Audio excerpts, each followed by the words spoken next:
What is going on? Let me switch screens here. Yo, what is up? All right, we are on screen. We are live. Getting everything set up for the bracket today. Exciting day. Exciting day. We have our first ever Undernight Beginner Lobbies amateur bracket. About to start here in about an hour. Registration opens here in 15 minutes. So moving right on schedule. Just in case you guys aren't aware of what's going on. Essentially we're just running a free to enter bracket today. No cash prizes or anything. This is for a game called Undernight in Birth 2. Sis Celeste. It's an anime fighting game.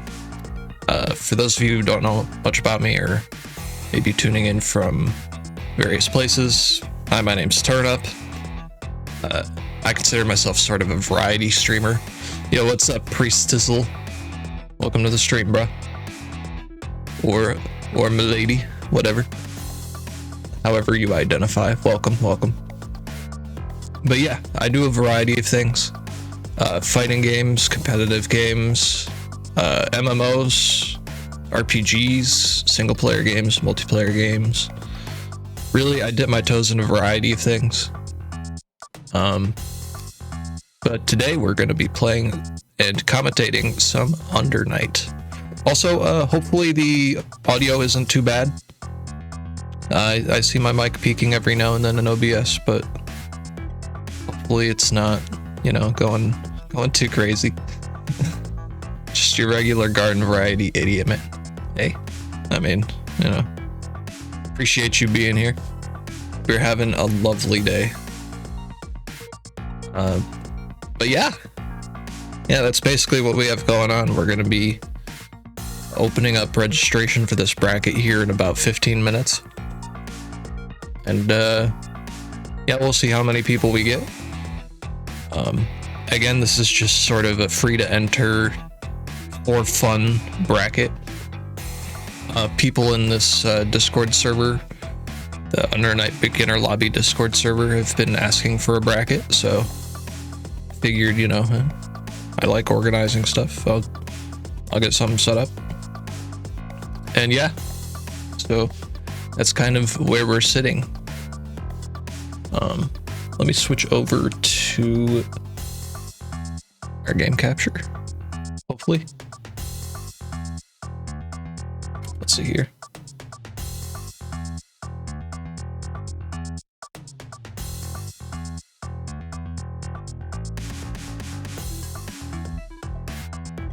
Okay, cool.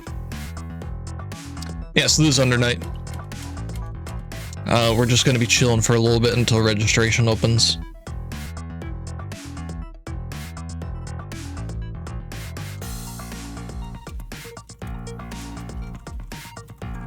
Getting some questions about the tourney.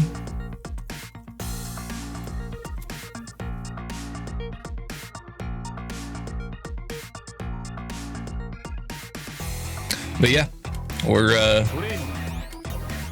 gonna chill for a bit until this bracket starts, I guess. Undernight is a unique game, so I personally think it's one of my favorite fighting games, just out of all the ones I've tried. Will the bracket show which games are to be streamed? Good question. I'm just gonna kind of be asking people beforehand and kind of see what the vibe is, see which people wouldn't mind their games being streamed, because it is an amateur bracket, right? And I know playing on stream can give some people extra added pressure, and I don't want to pressure people too hard, you know. I know I was that way starting out in fighting games, so yeah, we're just gonna play it by ear. But as far as the bracket structure goes, pretty sure with the number of people we're looking at that we're most likely gonna either do a round robin or a double limb bracket. We'll see once we get the final amount of registrants. If the bracket's small, we might have to just stream all of them. True, yeah. I do have a hard cutoff time today of around 9:30 p.m. Eastern, so can't go really late into the night. But yeah, we'll try to stream as many matches as we can for sure. I'm not even sure if I'm going to be entering, to be honest. I may just be commentating.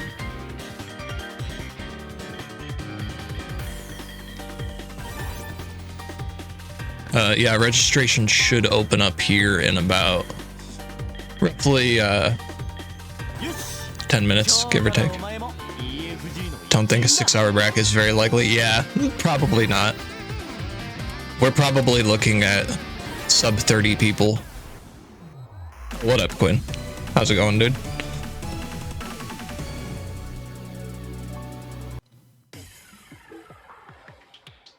But yeah, we're just gonna be chilling for a bit.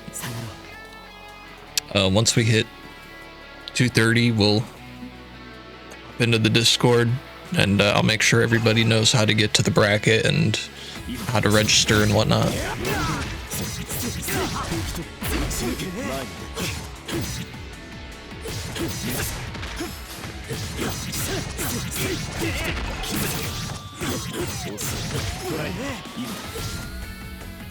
Hey, yeah. I'm excited for this, man. We're gonna have a good time today.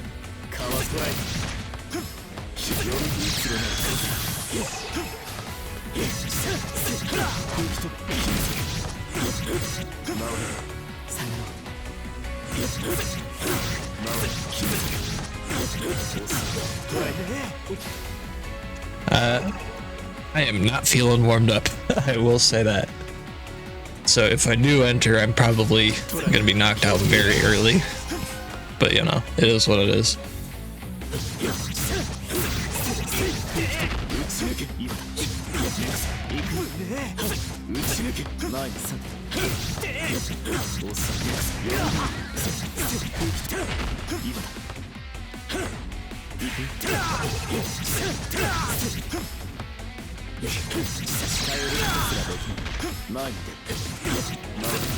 I think you should enter. It would suck for you to miss out. Yeah, I mean, fair enough. Honestly, I really don't mind sitting out just to manage the whole thing and do the commentary. Either way, you know, should be a good time.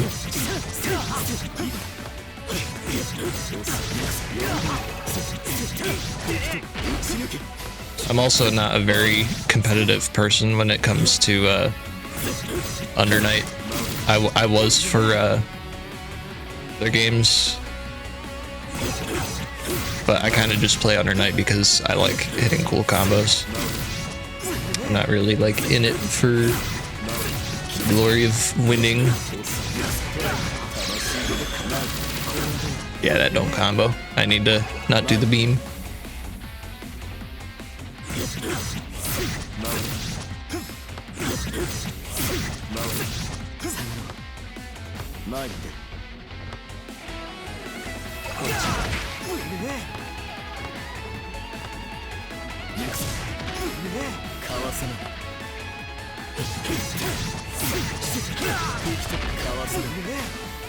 Yeah, and I cannot hit a dragon punch today.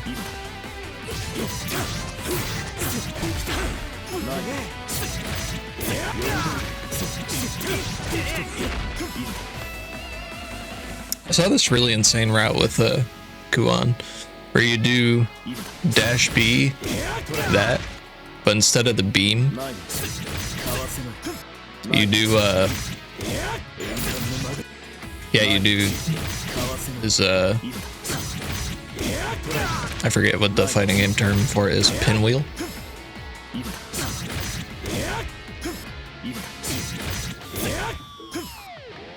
I'm not hitting the timing right now, but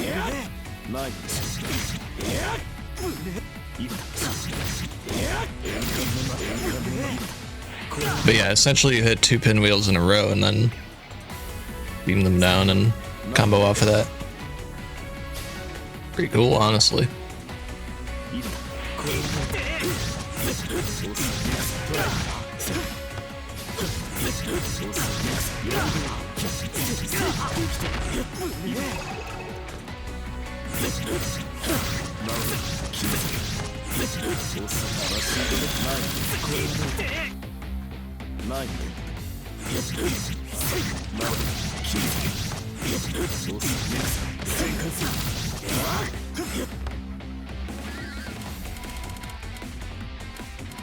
But yeah.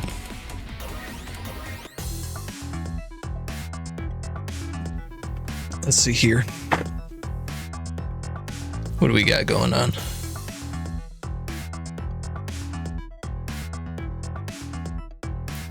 Let me link the tournament here in Discord.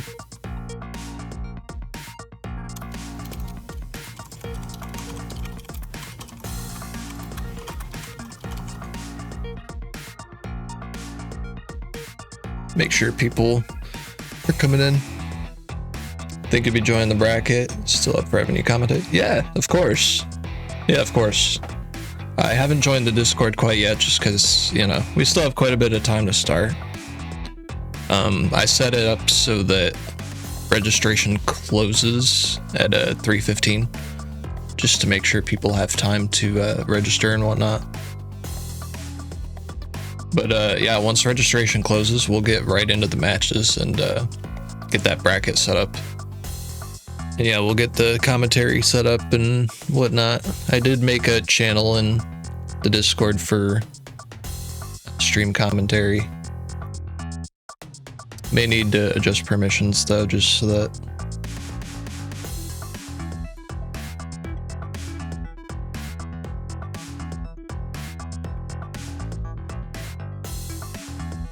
Yeah, there we go.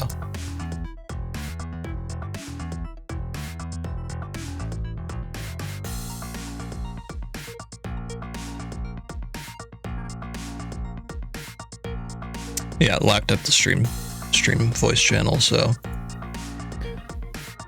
if people want to join that, they'll have to be moved in by a mod. That works well. I did also make a few extra rooms for voice channels in there, just so that if people want to, they can move into their own voice channel and whatnot. Should make things a little bit cleaner. Yeah.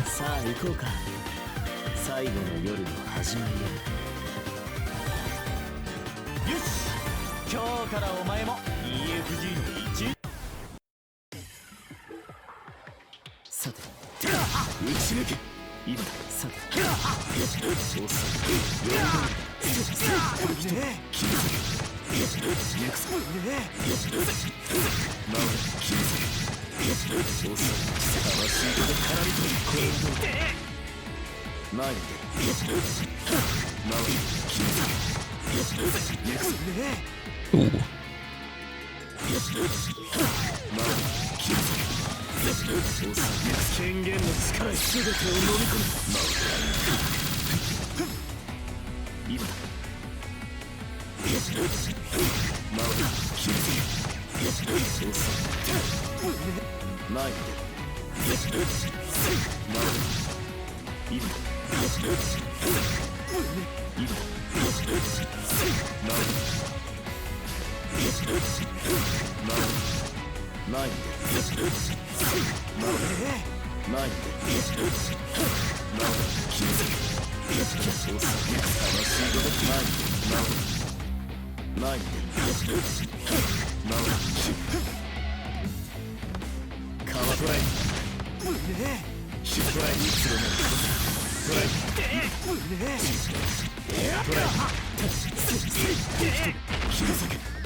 But yeah, we're just chilling like villains till that bracket start.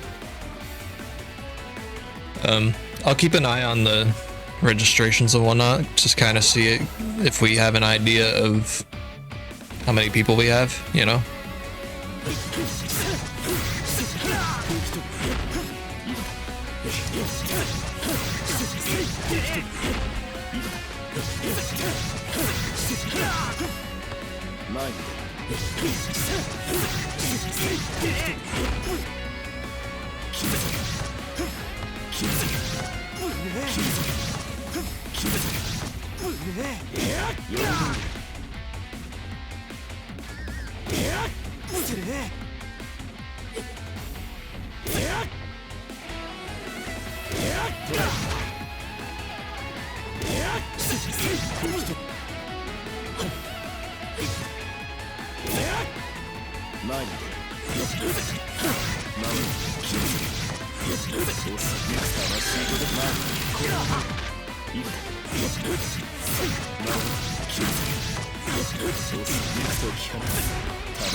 The male list is now following.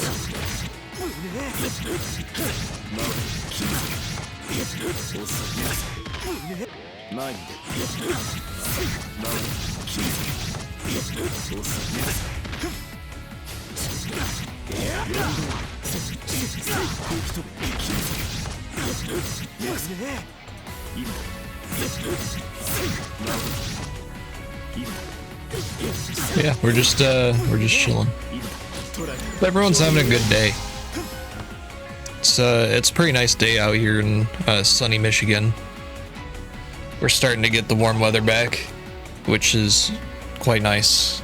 It's been cold for the past week or so, and now we're starting to get back up to 60-degree weather, which is a good feeling. It's not gonna last long, but it's nice to be able to go outside without a jacket on.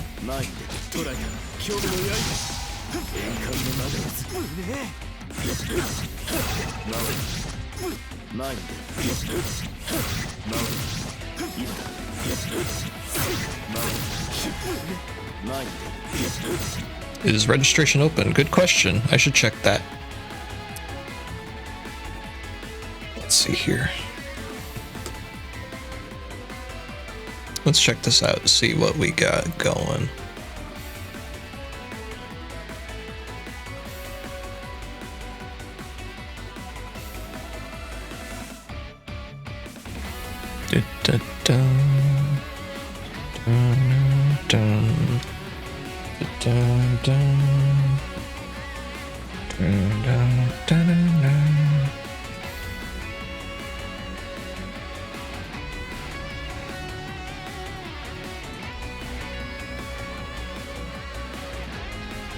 Let's see.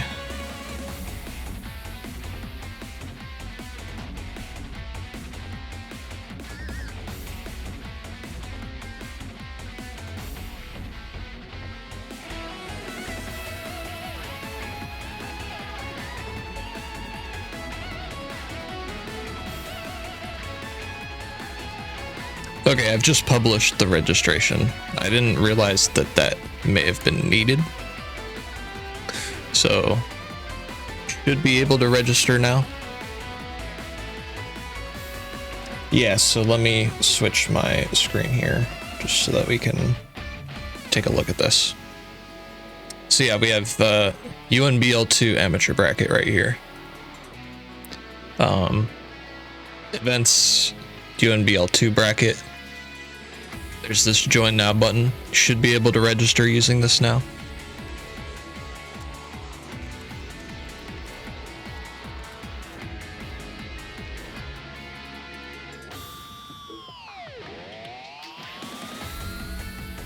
Yeah, so if we click join now here, let's see. You must register for at least one events. Make sure you have UNBL 2 bracket selected. Enter your Discord username here so that We can contact you if needed, and then you're good to go. Easy peasy.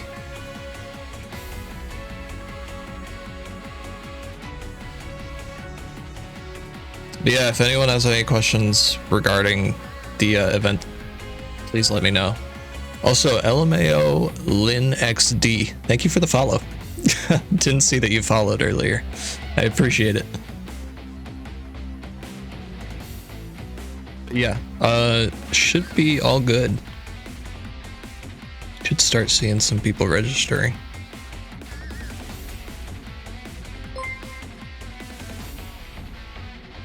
Azito 333 is now following. Yo, Astrel 33, thank you for the follow. Much appreciated, my man. Hope you're having a good day. Wait, that's Quinn, but I'm so horrible with names. I'm so horrible with names. Yeah, thank you for the follow, Quinn. Appreciate it, bro. But yeah, if y'all are viewing on Twitch and don't have the Discord, that is a-okay. Here's the link to the tournament, just in case you guys want to register.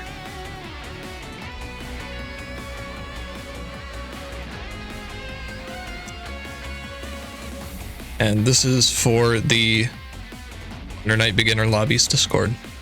That's where we'll be hosting the tournament.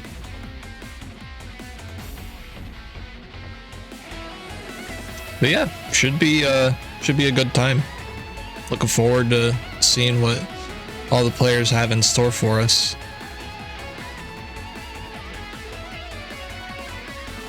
It'll be interesting. This is my first real online tournament I've ran. I've ran a few in person, but they were like very small. And, you know, very much similar things, like no prize pool, just sort of like free for fun brackets. So, you know, we'll see how this goes. I think it'll be good.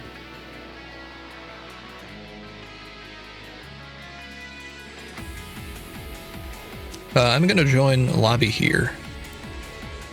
And, yeah, if anyone has any issues, they can just let me know.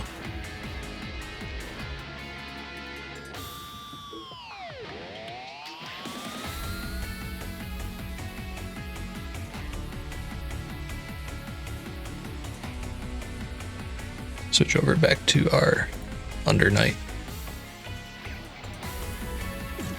Keep working on our bread and butters.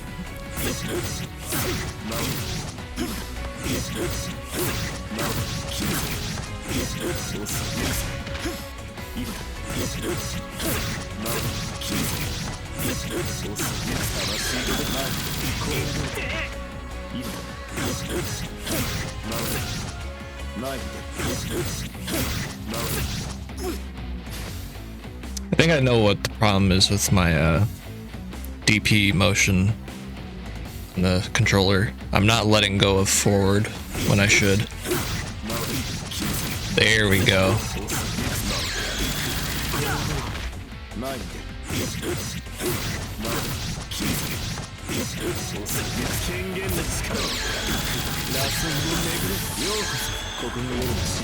There we go. Oh yeah.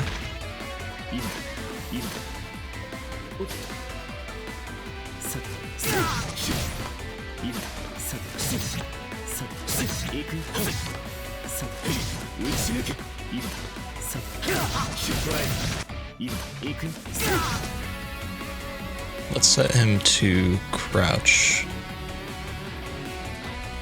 Let's see.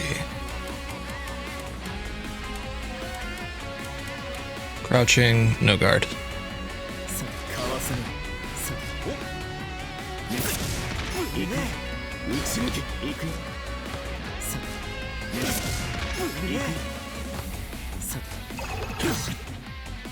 Well, I practiced my side swapping. I don't really practice this much because it is kind of hard. Not gonna lie.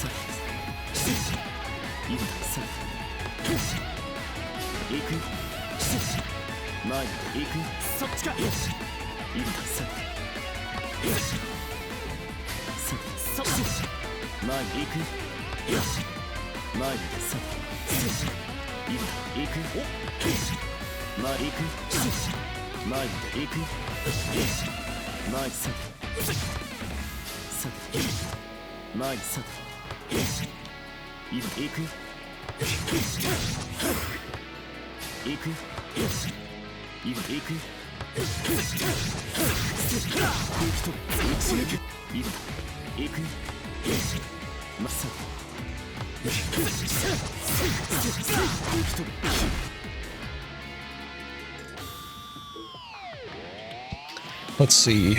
Just gonna take a look at our registration real quick.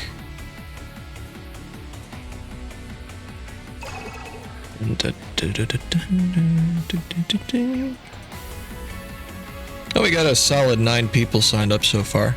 Got my boy Dinkus, Big Dink, in the house. See, we got Bibbleskit, we got Priest, Lynn, Koichi, Swing Apples. Recognize these names.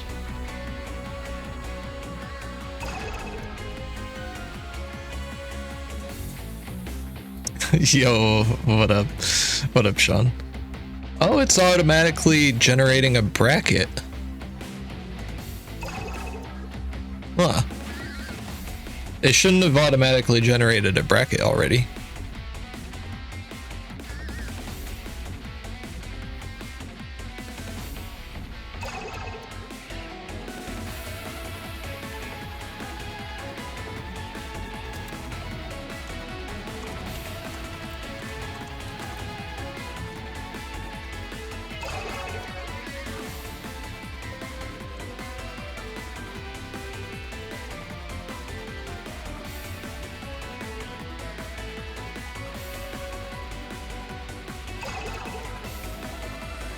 Yelling at Dave and PMs to sign up. Give him the classic Discord call.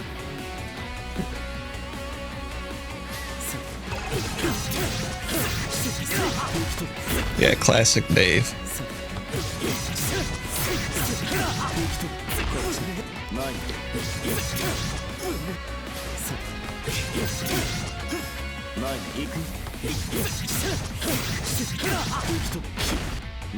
Man, that is so tough to follow up on.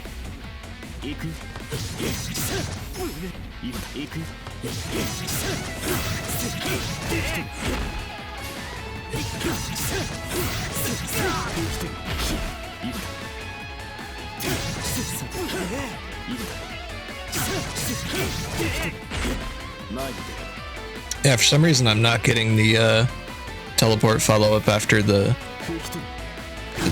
Air 6C.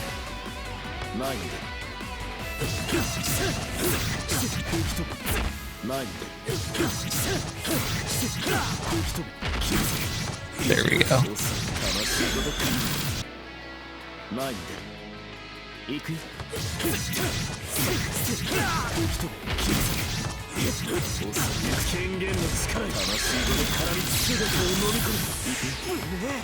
I didn't land the super.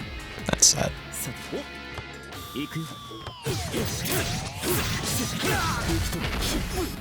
Yeah, I can't stay up too late, man.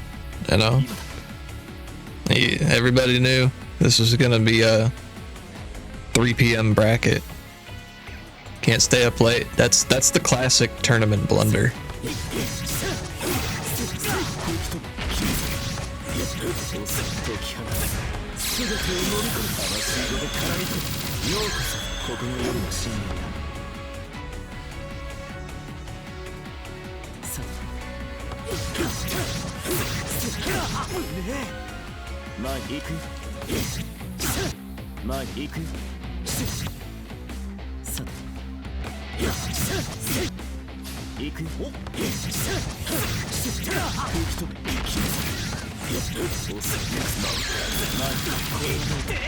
Oh yeah. Bunch of D-gens, I swear.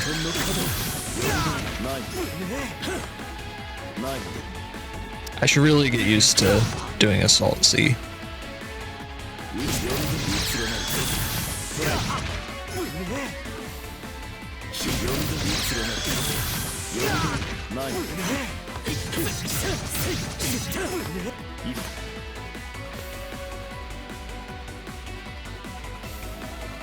Am I crazy or does this bracket literally happen in 15 minutes?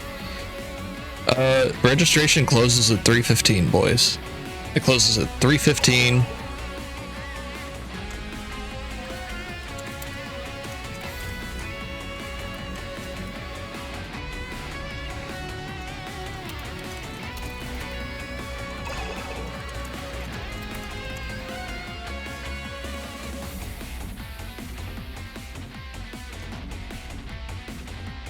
And they say it starts at 3 o'clock.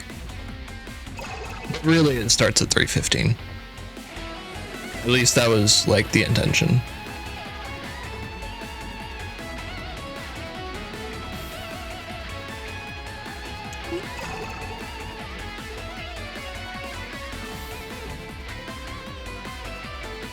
Yeah, yeah, yeah. Yeah, yeah, yeah, yeah, yeah, yeah.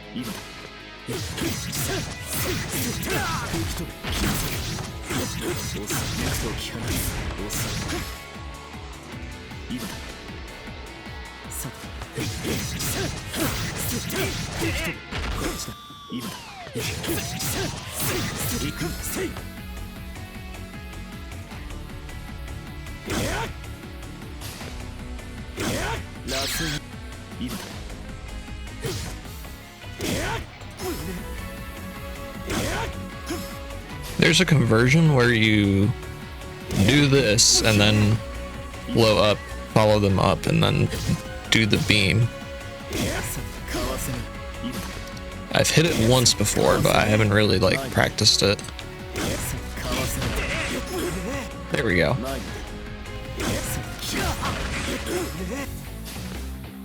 And then I think I follow up with 2C after, or 2B after.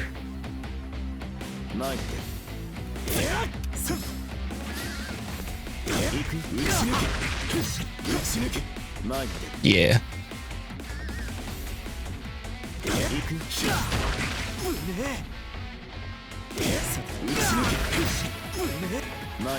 Yeah, that looks good.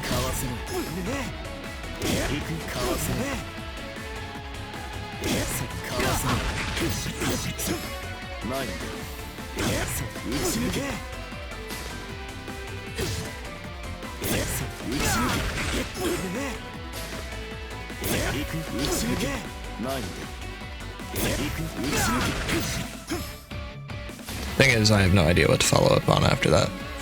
It's not really a combo I've practiced.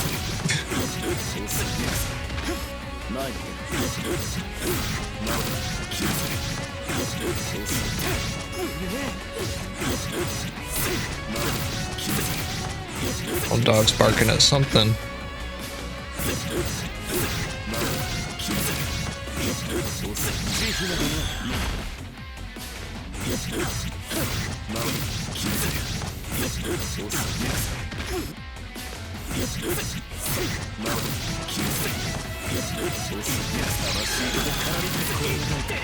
A being.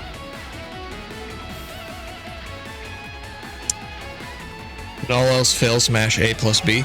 True. Yeah, I should try that.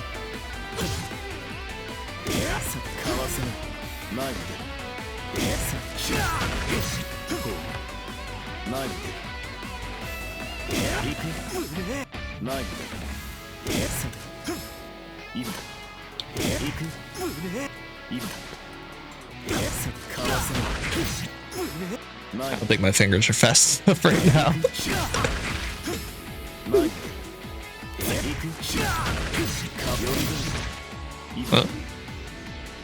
I don't think that was my A-B mash.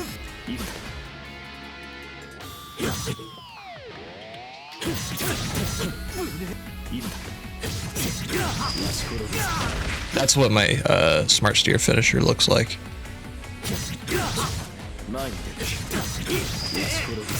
That right there. Those last two hits.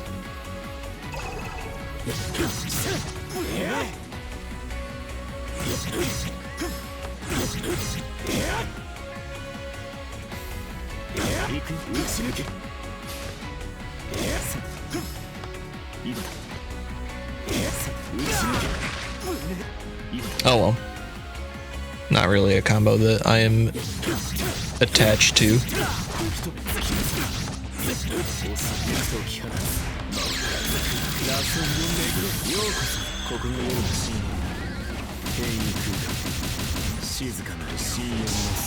I have essentially two bread and butters. One starts from a low, and one starts from a medium. And that's kind of carried me.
Now let's see how this bracket sign-up's going. We were at 13. We're up to 16 now. Hey, that's actually pretty good for a first event. Yeah, if we just have 16, that's like honestly perfect. If we get more, that's great. That gives us at least 2, 3, 5 or 6 rounds. That's not bad.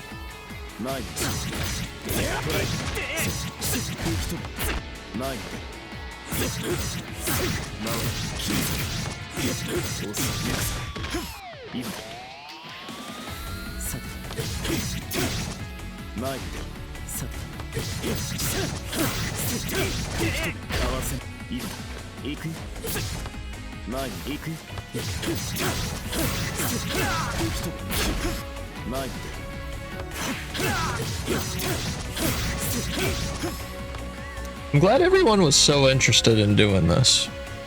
This was actually a really good idea.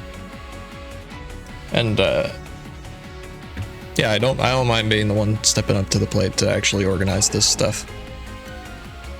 It's really not a thing for me.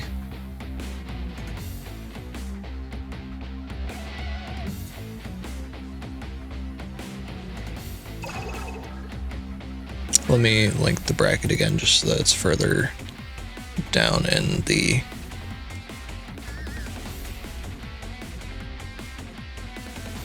chat.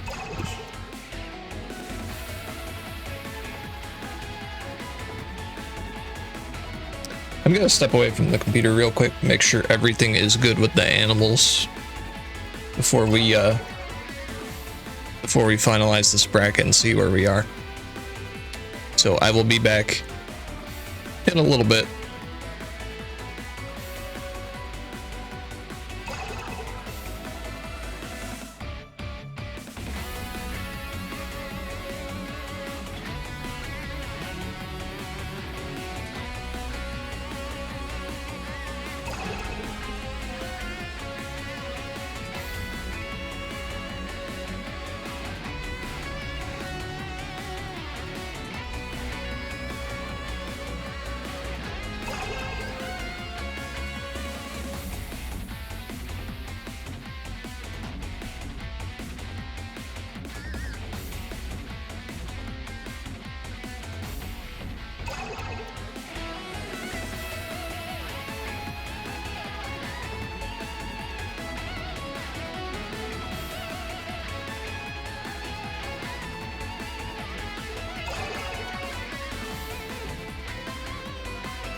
right, we're back.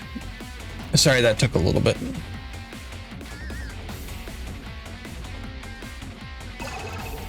We are back though. Let's see what the registration is looking like here. Still got 16 attendees. Not bad. Yo, what's up, Baltharaz? Welcome to the stream, brother. Hope you're doing good.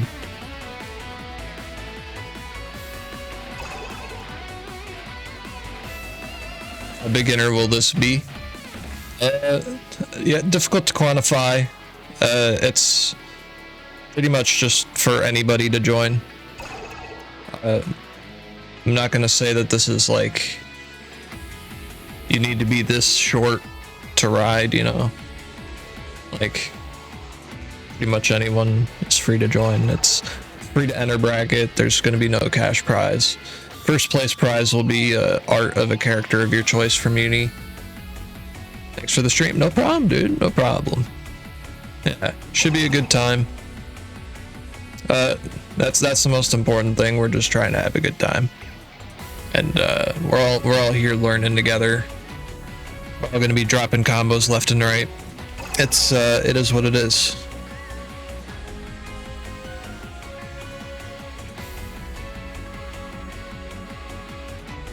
But yeah, looks like we are just moments away from the registration closing.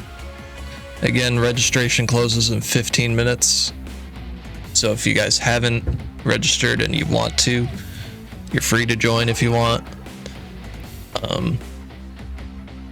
I'll post the tournament page as well as the Discord link in the stream here for anyone who needs it.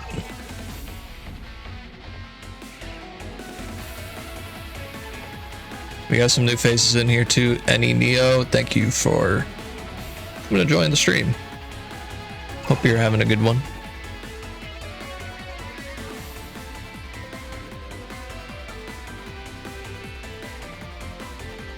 Let's see here.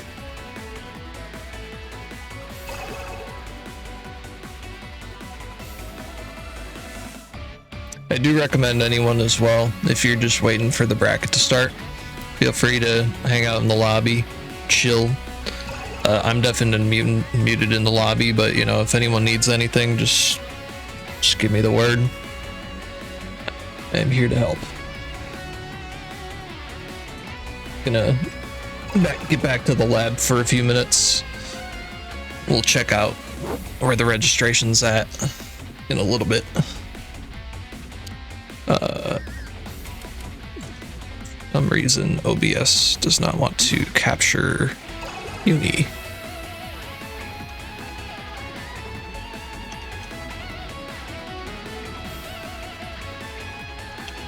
The lobby I'm talking about is in Discord. It's like a voice chat.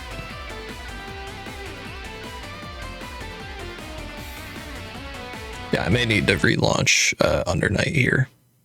Doesn't seem to want to hook into the capture again.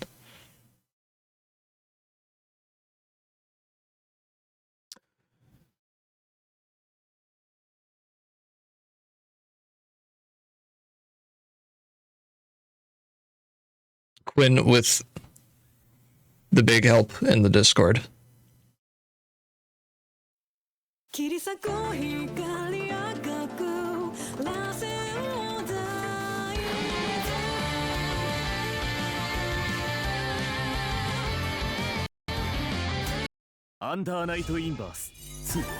Appreciate the help, Quinn. Thank you so much.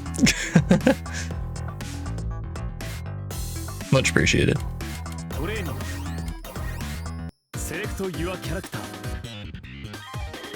Game has always been interesting, but any game with low population can be awkward to learn / get into, and I have performance anxiety no matter what it is. Don't worry too much about population. It is a little bit of an issue when it comes to like the amount of like educational content there is, like tutorials and stuff. Everybody learns a little bit differently. But I mean, just going through the game itself, the really cool thing about Under Night is just the fact that the tutorial is so in-depth, and we have access to mission mode, which teaches us how to do character combos. Like if I go into mission mode here, and I've mostly been playing Kuon for this new edition of Under Night. See, we have coaching, so it like straight up teaches you how to use the tools that the character has, which is cool. It'll start you off with some like beginner combos. These ones are pretty easy for anyone at any stage of the game. I know intermediate took me like a good like week or so to like really get these down. And then you have like your advanced and expert combos. I've just started getting to the advanced combos and like really working on those. But honestly, like there's just a few things for Under Night. Just understanding how exactly grid works. You don't need to like keep track of it, but just knowing how grid works and what's available to you from grid is huge. As well as just having like a basic bread and butter. Like literally having a game plan. You can just jump into games. Doesn't matter if you win or lose. Like it's gonna be a good time regardless. Hell, single player is pretty fun. Playing against CPUs. Yeah, it's really like not a huge thing. Anyone starting out in any fighting game is gonna get stomped, even if they have like experience in other fighting games, just because like it's gonna be different. Like this grid thing here at the bottom, like what the heck is this, you know? Like what is grid? Why when I press A am I just building it? What is this circle around the grid? Why is my character glowing blue? You know, how do I chain shift? Like those are the basic things that you will learn starting out. But once you understand, it becomes much easier to parse. And I could give like a basic explanation. So essentially, every time that circle rotates to full, whoever has more squares on the grid wins grid and what's called Vorpal. Vorpal is this blue highlight around the character. So you build up grid by doing a number of things. So simply walking forward will build grid. Running forward will build grid. Landing hits on your opponent will build grid.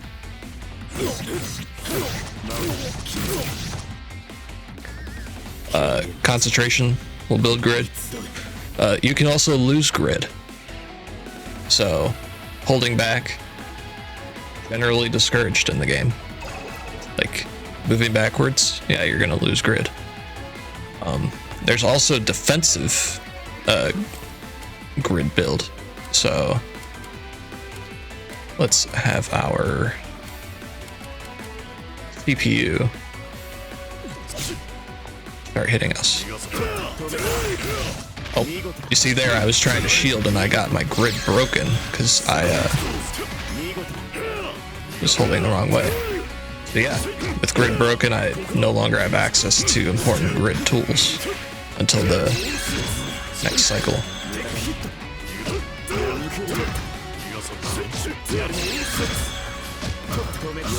But yeah, if I'm blocking and shielding attacks, I build grid from that. Can you explain grid in RuneScape terms? I'm not really a RuneScape player, so no.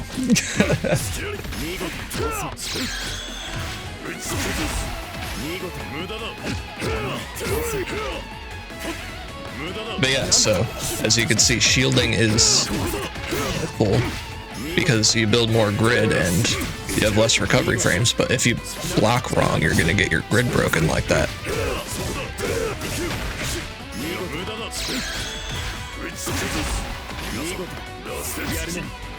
But yeah. So like with my grid broken, stuff that I would normally have access to, I no longer have access to. Now when I do win Vorpal, which is what happens when you win the grid war, when the circle goes up, you get this blue outline. If I double tap A, I essentially get that chain shift, which chain shift is very valuable. That's one of the main reasons people play to get advantage in the grid, is simply to get chain shift. Because it makes certain combos available that wouldn't otherwise be available. Yeah, sorry, double tap D. Yeah, so I was thinking in Xbox controller terms. So like on an Xbox controller, you would double tap A. That would be your D button in game. Grid is a lot like an Abyssal Whip. You gotta get it if you want to be good. Yes. Yes. So, chain shift, probably the most valuable part of having Vorpal. So Vorpal, you get a little nice damage boost. So that combo does different damage than if I had Vorpal. With Vorpal, I get a little bit extra damage. But also, I can link into things that I wouldn't otherwise be able to. And that's just offensively too. If I'm getting attacked,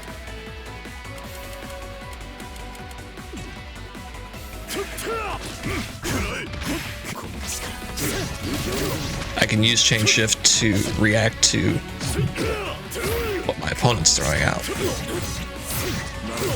which makes it very valuable. So that's the basics of grid. The other thing to know about chain shift is that you'll see right underneath my webcam, we have the meter. Right now we're at full meter.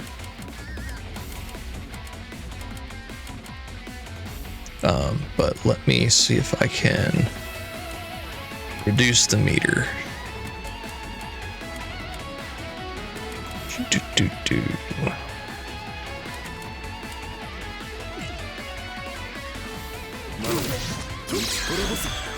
Okay, yeah, so we spent some meter. So I used EXS move, which is basically, I have my beam here, right? I'm hitting quarter circle forward light. If I use heavy instead, it'll do, that's not it. It'll do a version that uses meter, and you see it has a lot faster startup, it makes some wall bounce, has a bunch of other shit to it. Now that we have meter that's been spent, if we activate chain shift, you'll see it spends, it converts all of the squares that we had in grid into meter. So even if you're not getting a good advantage out of chain shift, it is very useful just to use it to get meter. But that's a basic overview of the grid mechanics. Let's see, we have just a minute before the bracket starts. Let's see, we got one more entrant since that time. Should we start lobbies? Give me just a few minutes. Check exactly what we're doing here. Because I think technically we still have a minute left of registration. Just want to make sure that everything is finalized.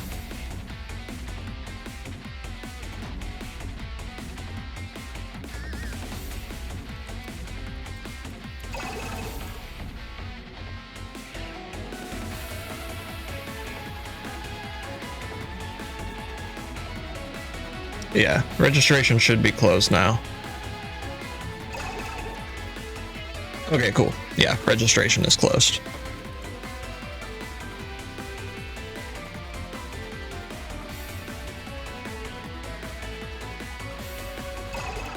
Righto. Let's check out our bracket here. Something weird with bracket. Yeah, we're gonna have an extra round simply because we have an uneven number of participants, which is fine. We have an extra round for simply having extra people.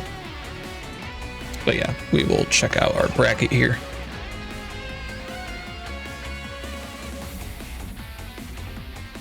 Yeah, so whoever plays in round A, you just have an extra round. So winner of that will play Dinkus. And then round 2 is basically everybody gets to start round 2. So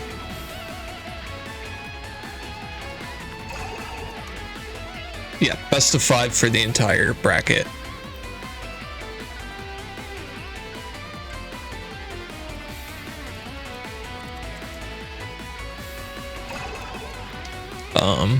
Yeah, should be good to go.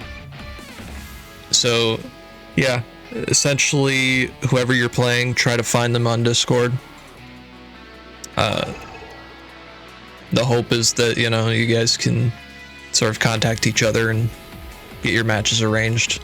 We have a number of rooms in the Discord to set up matches in, so you guys should be good. I'm gonna roll a d6 here and see.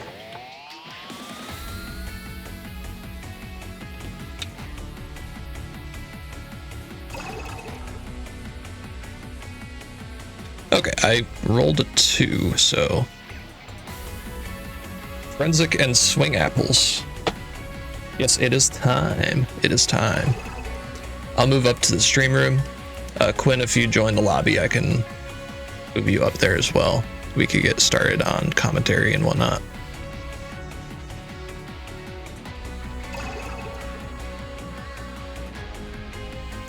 Forensic and swing apples. If you guys are all right with it, I wonder if you would be cool with us commentating.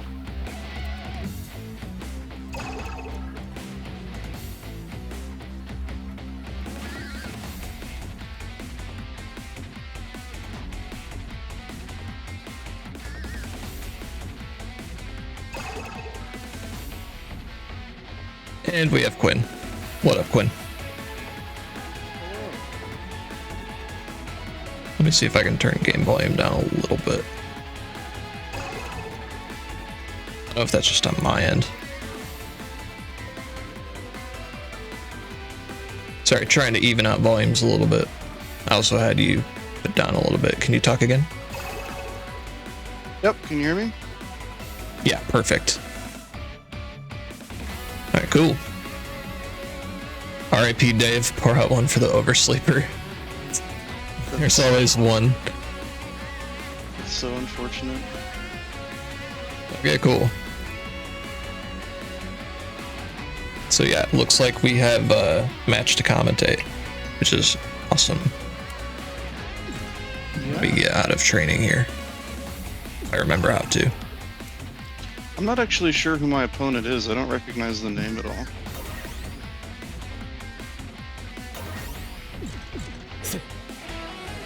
Who's your opponent? Abolish Ice. Polish Ice. Yeah. Just send a quick message in general chat in the Discord, I guess. See if you can find out who it is. That's a pet peeve of mine when people use different names. Friend, okay.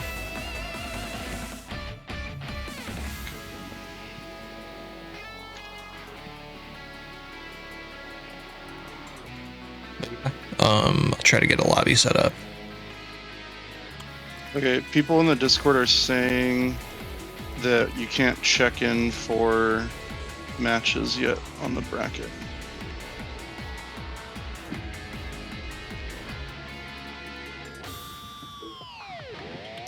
Interesting. This bracket's not been started. Let me see if I can start that real quick. Maybe there's a big red button somewhere you gotta press. Probably. Let's see. Schedule. Bracket.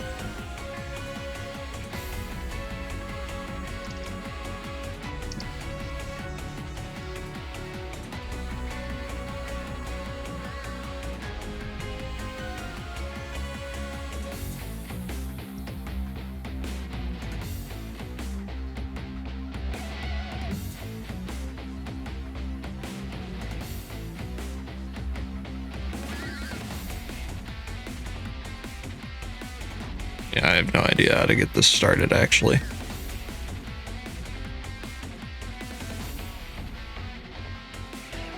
Is it set to do it automatically at a certain time? I assumed once the registration closed that we could just start it on it immediately. This is my first time using Start GG, so it's gonna be... Yeah, I've only joined stuff, so I'm not sure. Gonna be a little bit of a learning experience. Let's see here. Pools, view pools.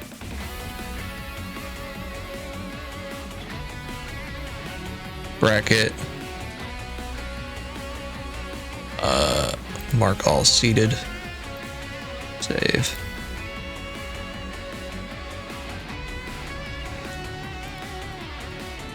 It's just random seating, so it's just gonna randomize the matches and all that. Waves. Do I have to add a wave?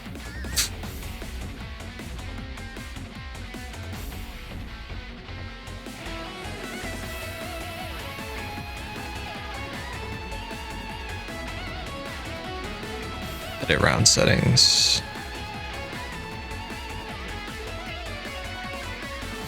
Three 15. You want PM?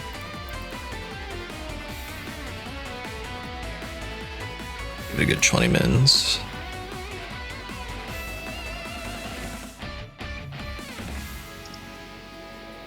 Actually, 30.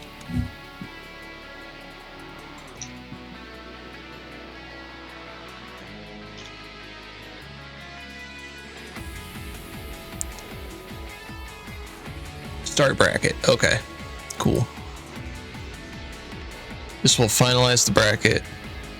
We'll no longer be able to add players or modify the bracket. Yes.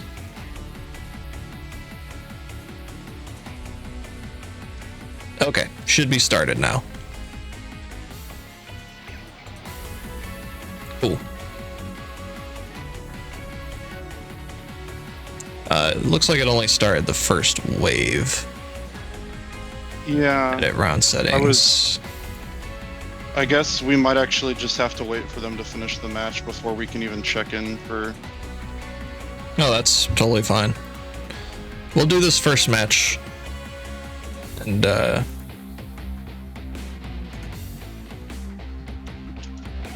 if you guys have already started your matches, that's totally fine. Just gotta wait to report them.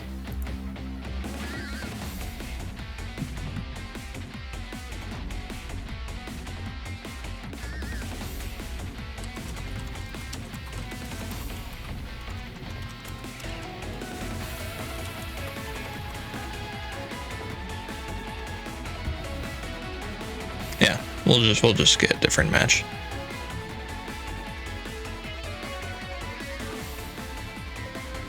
Let's see. Edea and Arkkraken. Wondering if maybe we can watch their match.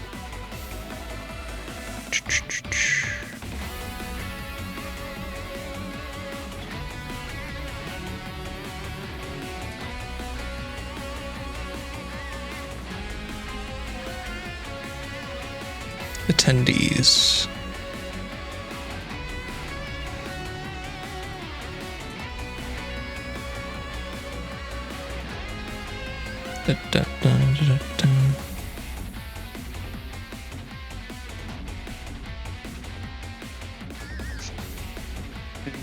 posted the keyword for the room. Okay. If you're wanting to join that lobby and spectate.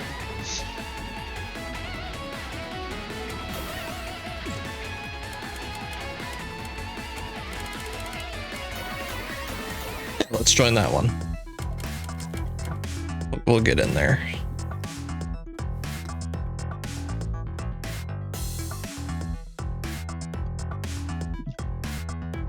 Do.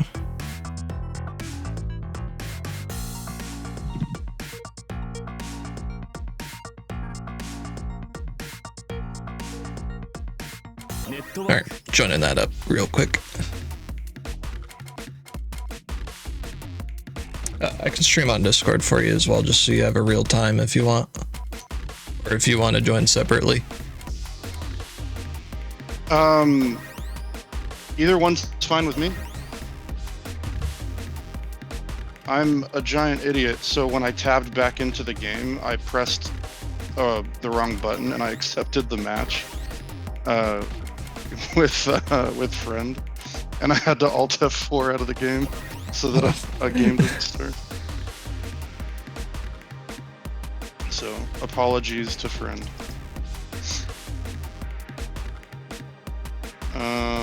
Okay, so how do you want to do Andrea. this? Okay. You want me to just join and like spectate, or?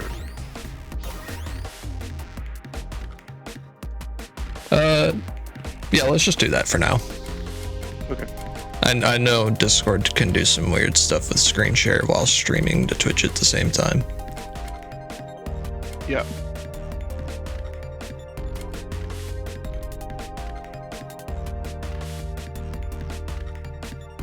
Okay, let's go into...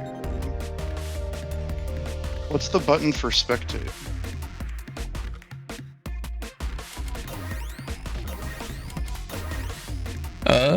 I think it's triangle. Ah, okay, yeah. You were able to join with all lowercase gloop. Yep. That's weird, I'm not finding a room.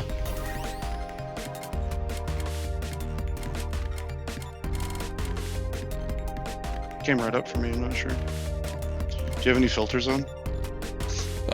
Nope.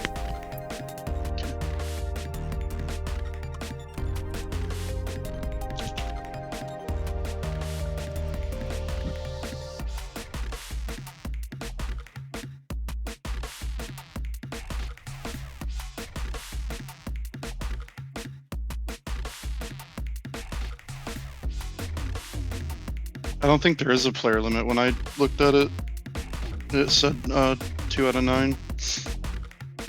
Oh, okay. Yeah, it might be something weird going on my end then.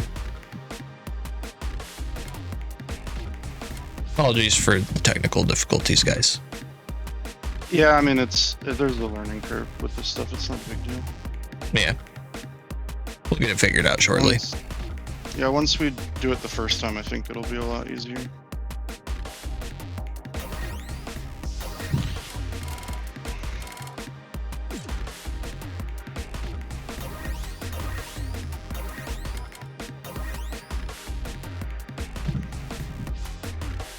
Weird, I'm still unable to get into the room.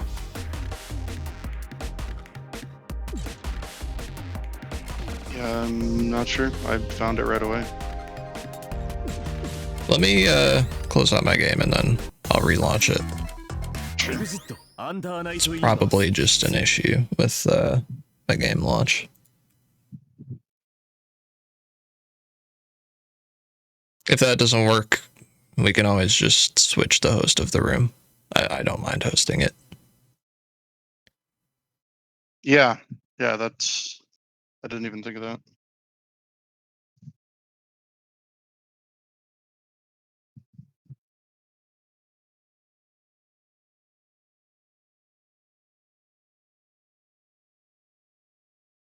I'm a challenge fan myself. I've used challenge quite a bit. I think Start GG is definitely more sophisticated though. There's just a lot more options. still could not find a room. No, it's all good, Andrea. Here, I'm gonna host my own room. Yeah. We'll just have you host it. No rotation. Consecutive play restrictions, none. Set the number of rounds needed to win a set 2. Maximum rematches, just 9, whatever.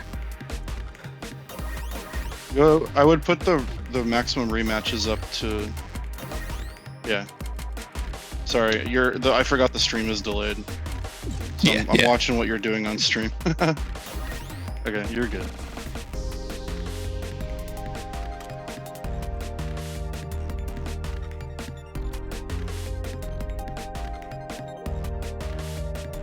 What was the keyword? It was just turn up like all lowercase, right?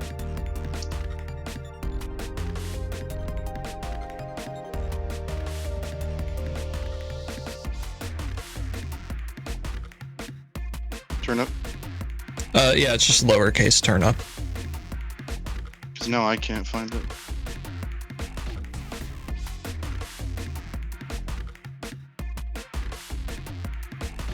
Yeah, we can't find your room. There's something going on here.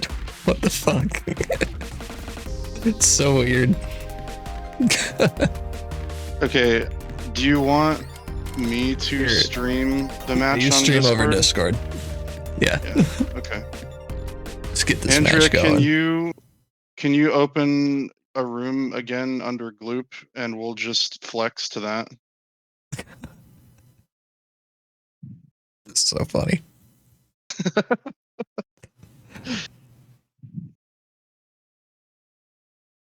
Okay.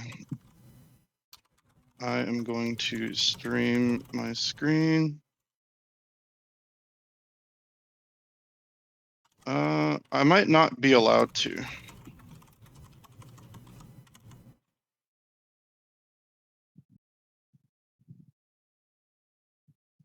Oh, permissions issue. Yeah, because it just kind of closes immediately.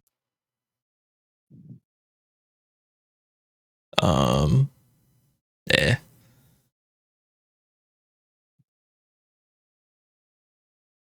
Apparently the bracket is only showing best of 3 for matches.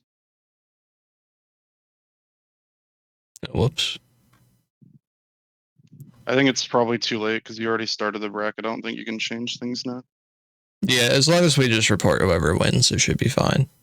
Yeah, I guess There's nothing that really changes. It'll be a little scuffed because you can't see like specifically, you know, whether it was 3 and 2 or 3 and 1 or whatever. But I changed permissions, so you should be able to screen share now. Okay. No, do not leave the room. It's still not working. Here, I'm gonna disconnect and I'll just directly call you. Okay.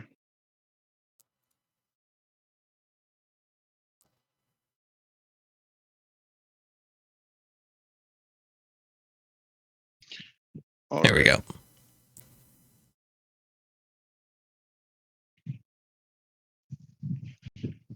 Okay, let me know if that's good.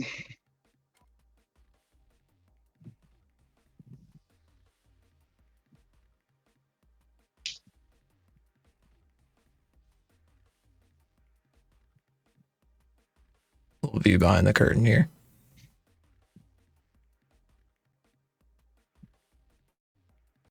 Get this cropped up. That'll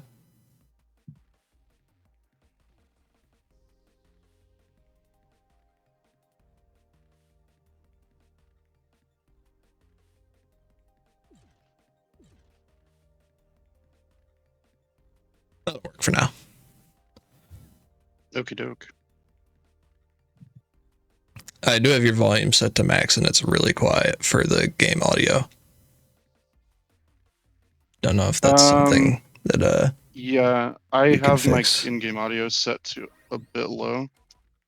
That's something I didn't think about. Doesn't look like I can change it in this menu. No worries. We'll just get started. Okay.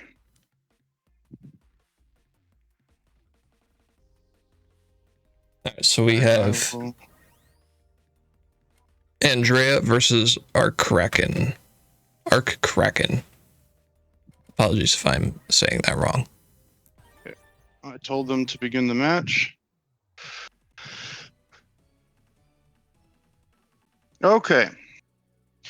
So this will be an interesting one. You have Enkidu, which is a character that can't do much unless he's in your face. And Yuzu, a character that can hit you from full screen. So these are two characters with completely opposing game plans, and we'll see who can make theirs happen first. Yeah, a really good approach from Andrea to start. Just starts poking and gets the grab. Now kind of has control of the match. Making good use of the 4B to stop the approach. Gets the big jump in. Ooh, didn't stand up for it. Good use of Able chain to shift. get out of it with the CS. Misses the confirm on the way Have you played down. against either of these players before? Not either of these players, no. I think I've played a little bit against Andrea. Yeah. It was a while ago. They've probably improved quite a bit since then. Yeah. Don't know much about Arkkraken. Kraken.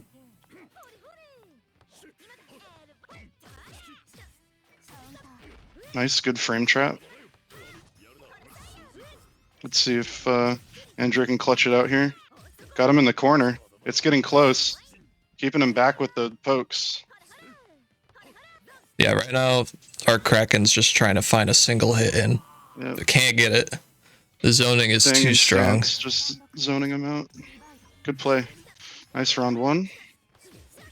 I'm not sure what the game plan is for Enkidu here, because this is a character that just like thrives off of counter hit, but you need to be able to link into a move after you block. Yeah. It seems so hard to do against Yuzu. That's a good look, doing the Dragon Punch. For sure. I think the game plan for a character like Enkidu against Yuzuriha is just to remain calm, dash block, try to move forward against her, and shield her long range pokes so that he gets the cycle and then he can use CS to get in. But he's got her in the corner now. She's still not standing up for that overhead. The only unfortunate thing about the overhead in the corner is it does take them out of the corner because it side swaps, but yeah, really good opening here for round 3. Ooh. Pretty even match so far. Our first full confirm from Andrea. Nicely done. I practiced that combo a lot, and I can tell you it's not easy. All right, goes in with the EX. I do not even have a single minute on Yuzu, so I have no idea. But gets the opening, even. Taking Andrea all the way to the corner. Here's the pressure. Good tech. Oh, gets the opening. Can't convert as hard as he wants to, empty but jump gets throw, a nice throw. The classic. Does it hit? Yeah. Yeah. Oh my god. Sometimes you just let it rock. Yeah, sometimes you gotta let it go. All right, game 1 of 5. Yeah.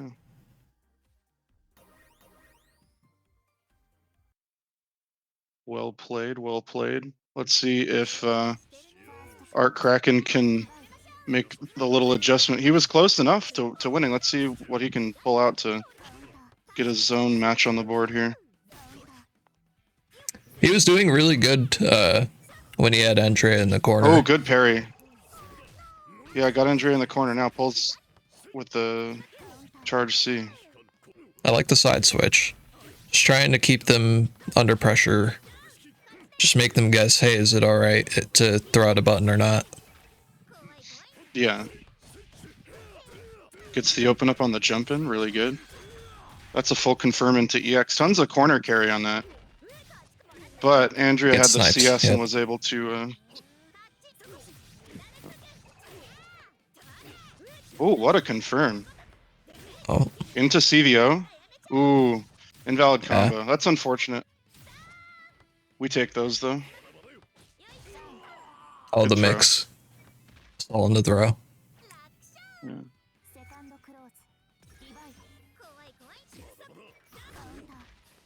It seems like this parry actually kind of works out at that range for Enkidu. Yeah, I didn't think about it, but it seems like at least one of his moves has armor, so he's kind of able to charge right through some of those long range pokes. Yeah, and it doesn't seem like it, but a lot of Yuzu slashes do have hitboxes. Oh, I did not know that. Interesting. Yep. It's hard to hit them because they're not on the screen for all that long, but it is possible. So a move like a parry would work. Andrea definitely switching to a more zoning style here. Yeah, catches the risky jump. I do not blame Ark for trying to jump in there because that's probably what I would do. But smart move is really dash block because the block in air you usually have to shield, right? Like you can't just do air block like in a Dragon Ball Fighters. Yep. Yes, jumping is just inherently more risky. Got Yuzu in the corner now. We'll see what happens. Ends up getting opened up on just gapping the block string. Making good use of the 4B to shut down the stagger pressure. That's one of the dangerous things about trying to stagger against Yuzu is that she can shut it down.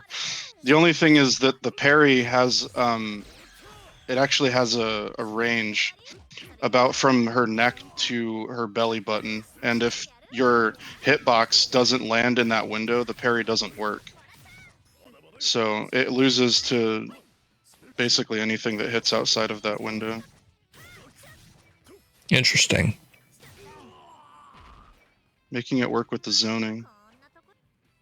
I think Andrea has recognized that trying to keep Enkidu as far away from her as possible is probably the path to victory. Yeah, that's definitely just advantage for Yuzu. Oh wow. Yeah, Yuzu's A character with no projectiles or any way to really close distance quick. You just want to keep him far away. Yeah. Yeah, we get an opening here, full combo. Oh, you go on. What we saw there was Andrea went for the 214C reversal in the corner, but Yuzu's EX flower is actually slow enough that it lost to the throw. Nice and EX flower is the jump over, right? Yep. Gotcha. Land super. It's super. Raw. Manages to kill. It's raw. And that's a 3-0 for Andrea. Yeah, that's a good games. Yeah, good games. Well played. We may still see some out of Ark later in the tournament. It is double a limb, so. Yep. Still has a chance at a bracket run. Really good stuff to both players. The unfortunate reality for both of these players is even if they do stick it in for the long haul, they had to play more games than anybody else. Yeah, but, this is the hard one for them because they have an extra round just because. So good on them for sticking it out for the extra game, and good play to Andrea for closing it out. Hey, the bracket for reporting results is set to best of 3, not best of 5. Yep, we are aware. That's a mistake that I cannot easily correct on my end. So just report whoever the winner is, and the game count won't be accurate, but that's totally fine.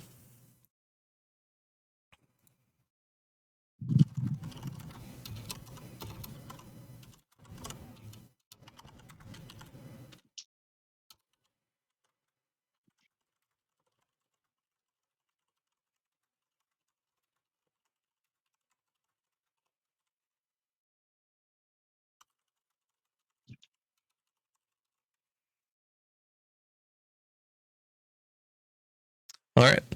So let's take a look at this bracket here. Yeah. We have some changes here from last time I looked. I think if we're moving along to the next round. We're getting a lot of matches reported here. Yep. Let me check in for my match. I think I've been keeping friend waiting a little bit long enough here. This will work out because I can just watch your match and drop out of the call. Do a solo commentary on that. Yeah, sure. Just message me whatever the keyword is. I'll drop out a call here and Sure. you guys can get started whenever.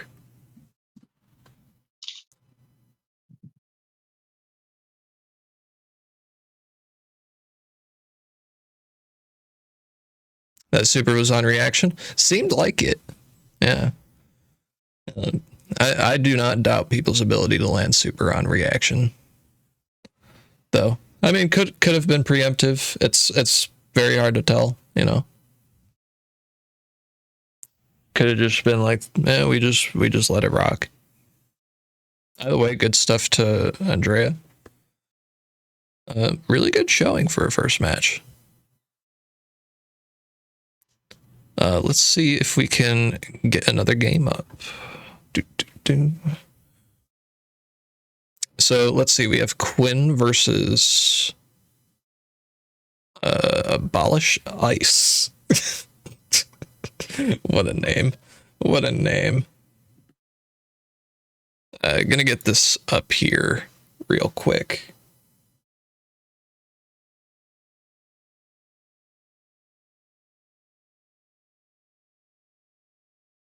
Just gotta start up my game again, you know, get this going.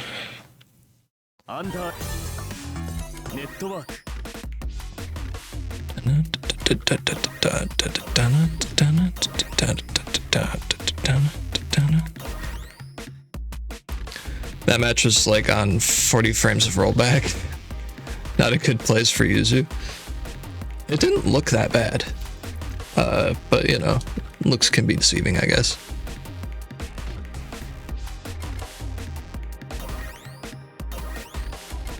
Oh my god, still can't find this room. I don't know what's going on with my matchmaking right now, guys.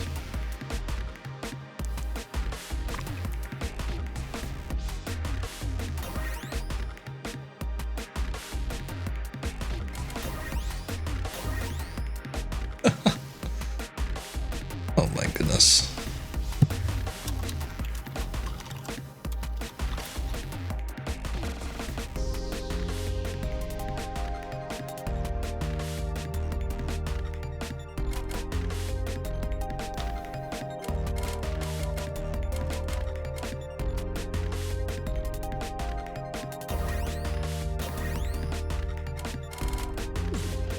Don't know what is going on here.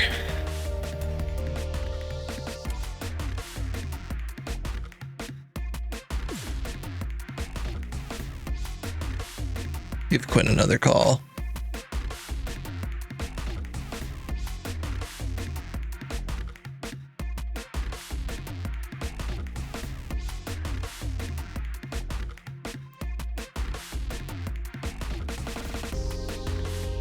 Hey. Yeah, it still looks like I'm getting some weird issues on my end, trying to join lobbies. Okay. Sure what the deal is. But we can just do the same thing as before and just have you stream it.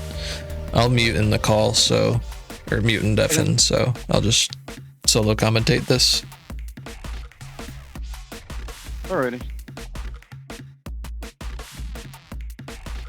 Let me open this up. First person POV on the game.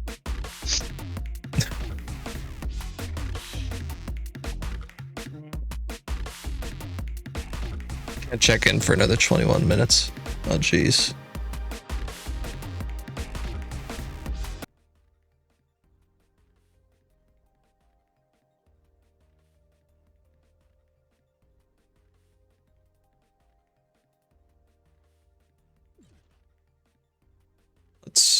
this cropped properly.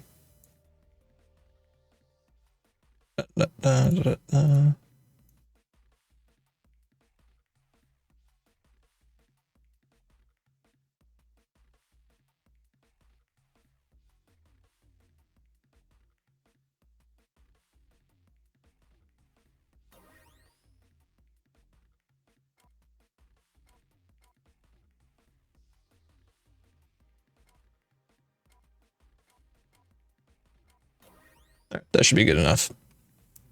Cool. All right, I'm gonna go ahead and mute and deafen. See you after the match.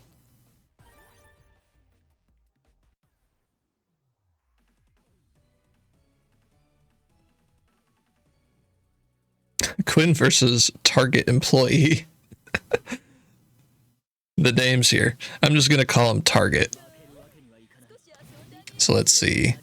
Quinn's opting for Hilda. Sorry. We have Londrekia. Should be an interesting match. Got an opening real quick here for Quinn, but our man Lon deciding to get in with the Rekka. Hey, we gonna hit you. We're gonna get some damage here. Oh, okay.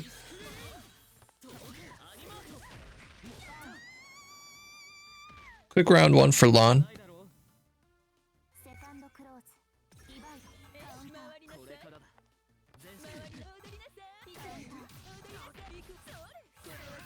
This is an interesting character matchup because Hilda obviously wants to play the long range game. But Londrekia has some options at long range. So it's not exactly free for Hilda to just sit back. Really has to be careful with the buttons they press. Oh, let it rock super. Yeah, we let it rock. We get damage. Spend that meter. Oh, that caught him out of the teleport. That was crazy. Yeah, that'll be a kill. Big first game for our man Target here.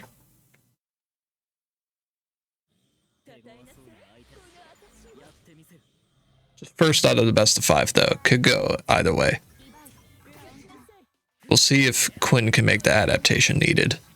Really nice overhead to get started. But gotta hold block now. Gets hit by the Rekka overhead. Yeah, that's the hard position if you're the character fighting Hilda.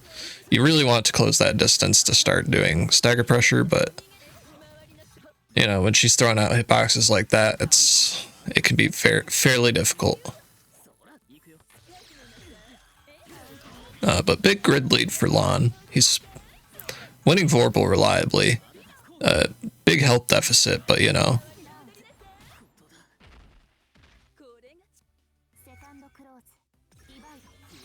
We'll see what happens here. Oh my god, that the priority on that to break out of the EX. Now we're gonna get an extended combo here. A little freeze action. That was an invalid combo, but you know, we take those. A lot of damage going on to Hilda.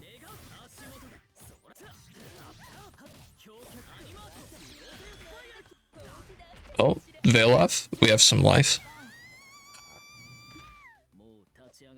Yep, like I was saying, Lon has some options.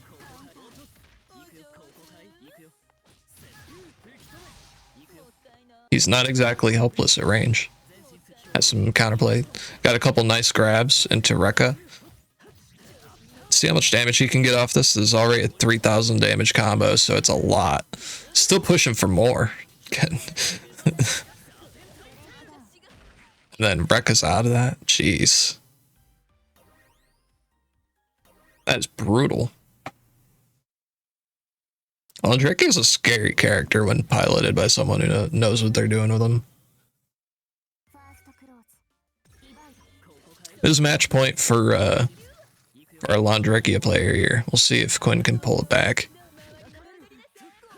I know Hilda's a somewhat new character for him. He's typically a chaos player, but been trying the Hilda out recently.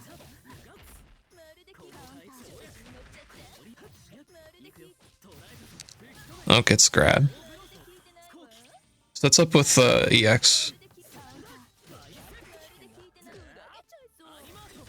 Oh yeah, and Rekka overhead. That's hard to react to.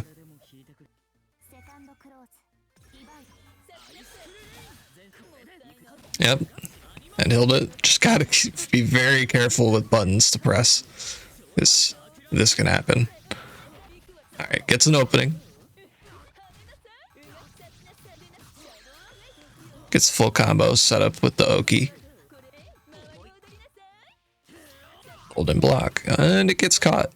Alright. Gonna take another combo here. We'll see if we get another setup. No, just opts for extra damage. Hits overhead with the big 5C. And counter hit. Ooh, this combo gonna hurt. Yeah, for those of you that don't know, counter hits end up leading to higher damage combos. So if you get caught pressing a button and someone's able to convert into a combo off that, that ends up hurting a lot more than just a regular combo. GG's. That was a very entertaining match. Don't get to see many Londrekias personally, so I've only fought maybe one or two since the release of Celeste. Let me see if I can unmute here in Discord and get Quinn back. Da, da, da. Oh, can you hear me? Hello. Hey. Good games. Yeah. That was an interesting match. I definitely don't have any idea what is happening when that character uses his Rekkas. Some of them are low and some of them are overhead, and I can't tell the difference. You know, I was just saying that it's very hard to react to the overhead Rekka. I'm not even sure which one, because I feel like I was stand blocking and I was still getting hit, so I'm not even. But yeah, well played to him. I'm a little disappointed by just how many combos I dropped there. Like I was just not getting the dive kick to land after the JC. I think I probably would have maybe won a couple of those rounds had I not dropped those, but that's just life. Yeah, happens. But that's all right. Once you guys get your match reported, we should be ready for next round. Yep. I really do wish I could just set it so that people could just start their matches whenever. Yeah. There probably is a way to do that. I'm just missing it. Let's see. Pools. Bracket setup.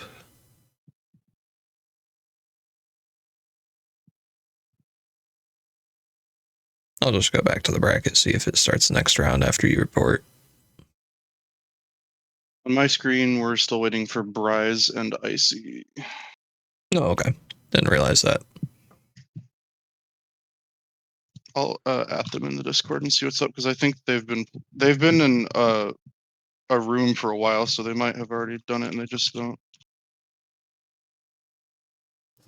Yeah, you know, it's not a big deal. This first round is going to be the one that takes the longest for sure, just because there's so many more matches going on. Round 1 and round 2 are going to be the big timers. Oh, okay, there it goes.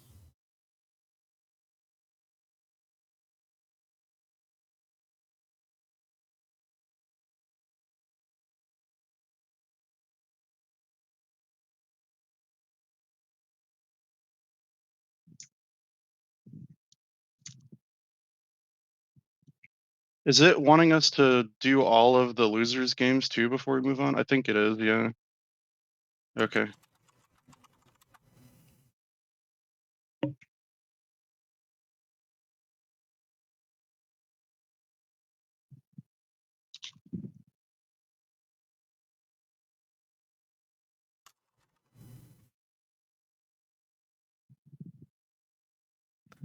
Okay.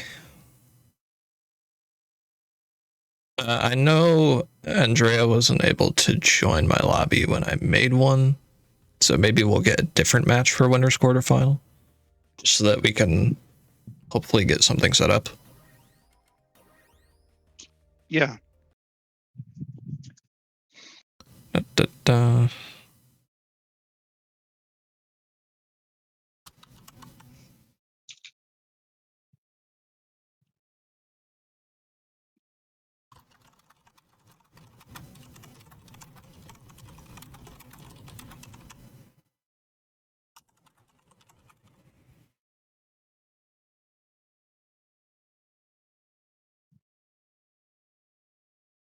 Do you still need my Discord stream open? Keep it open for now. Okay. I ended up muting it. I'm gonna try to open my game and host a lobby. We'll see if this works.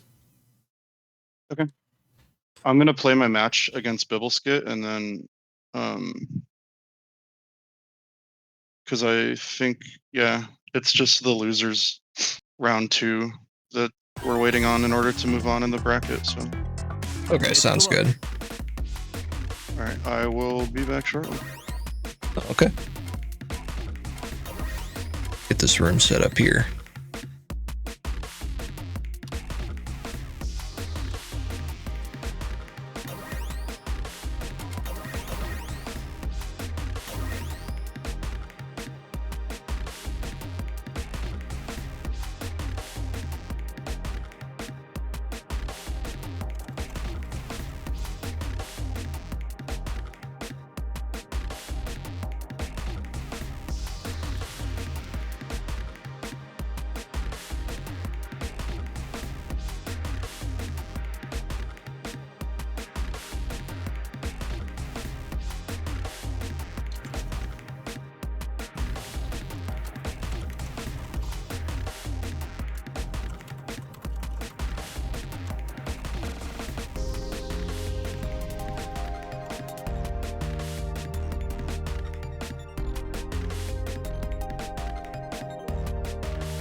You're seeing that? I agree. Abolish ice. I mean,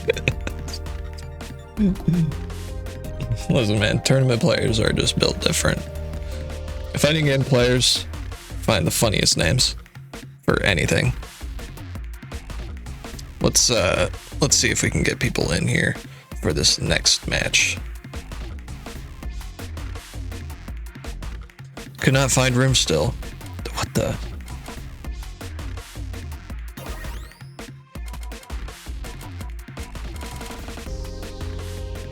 Yeah, there's no connection restrictions. Nothing. What the?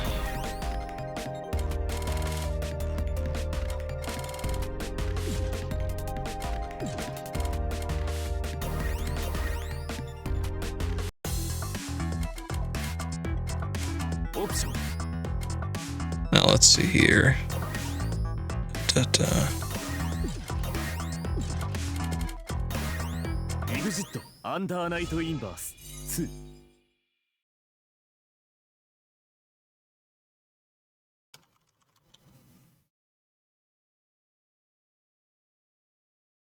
Yeah, don't know what's going on with the connection issues.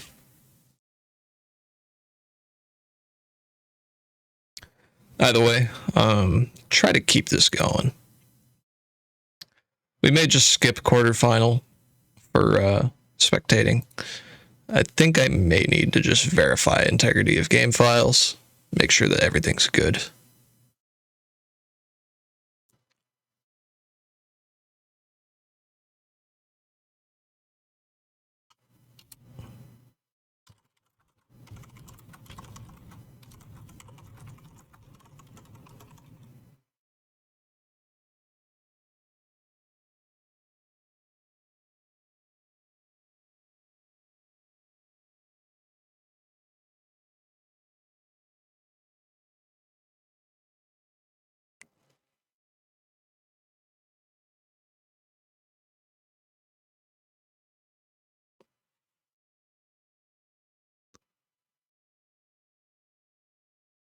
Hopefully, hopefully we get this fixed.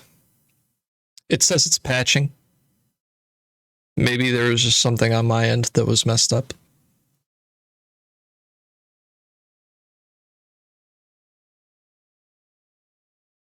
I don't know. We'll see. Try to get this game started up again.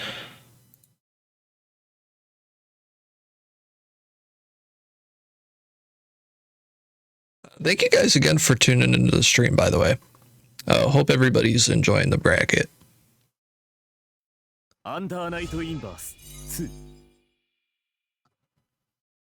See if we can get this stuff figured out.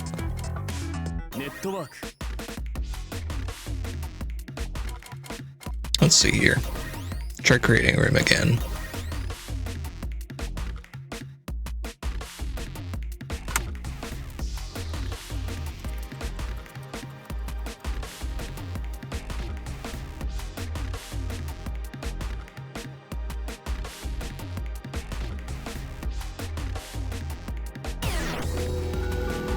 Go. We have one person.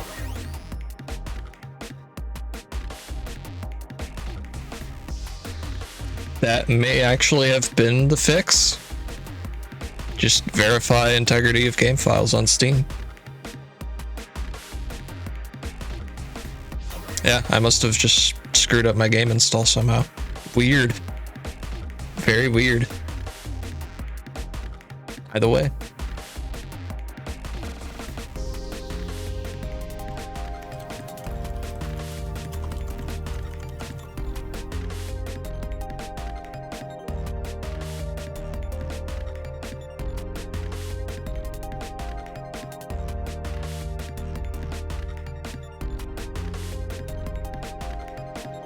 Yeah, so we have Lynn versus Priest.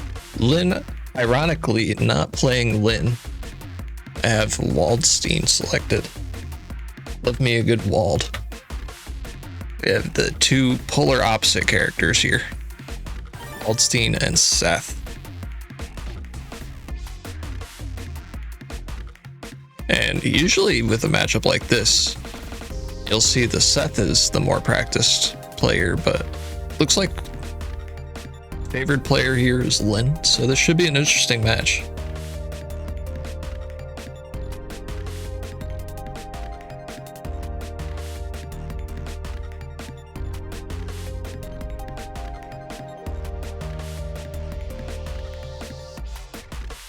Yeah, just waiting on our players here.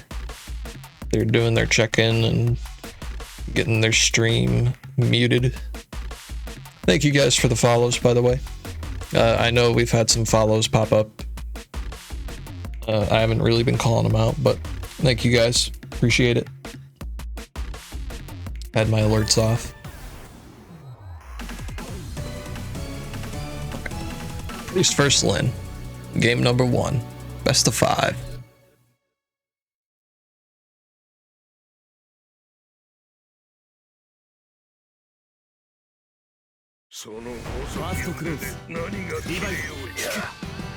Okay. Just kind of moving back to start. I like this setup with the orb from Priest here. Trying to find his footing in this match.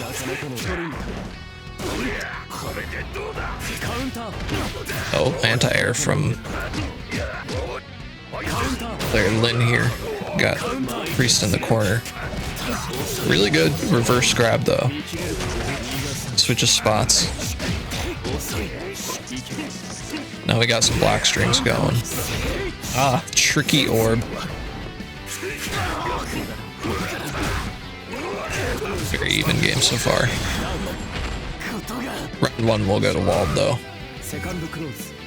A lot of meter built up for Priest. Gonna watch to see how he spends that meter. He's full. And he's gotta use that meter wisely too if he's gonna win this first game.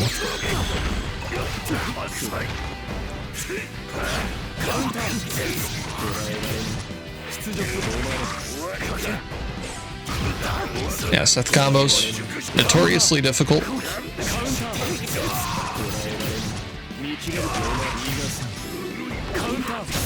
Not a bad string. He's in the corner though. Kind of have to hold back. Fortunately, Wald gets in. It's gonna be game 1.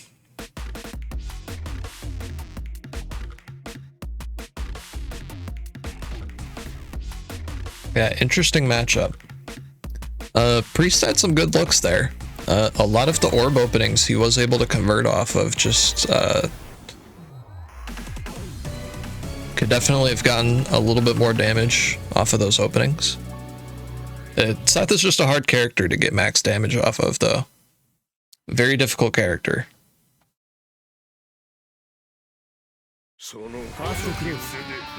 Well, game 2. We'll see what happens.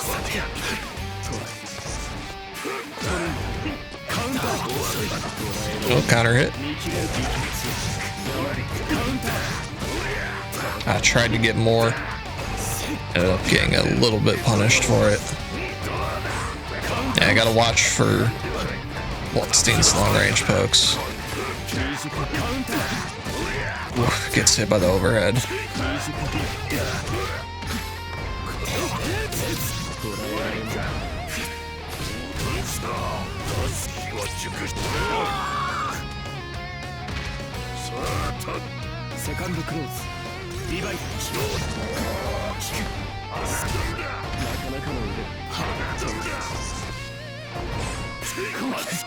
Oh, good evasion from Lynn to get over the orb shot, but ends up getting opened up because of it.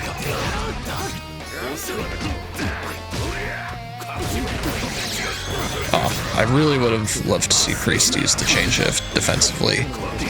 Kinda ripped it a bit late, but at least he used it, got the meter. Now we have Lynn, our Waldstein player, with the Vorpal. Yo, what's up, Smipple? I'm not playing, I'm just commentating these matches.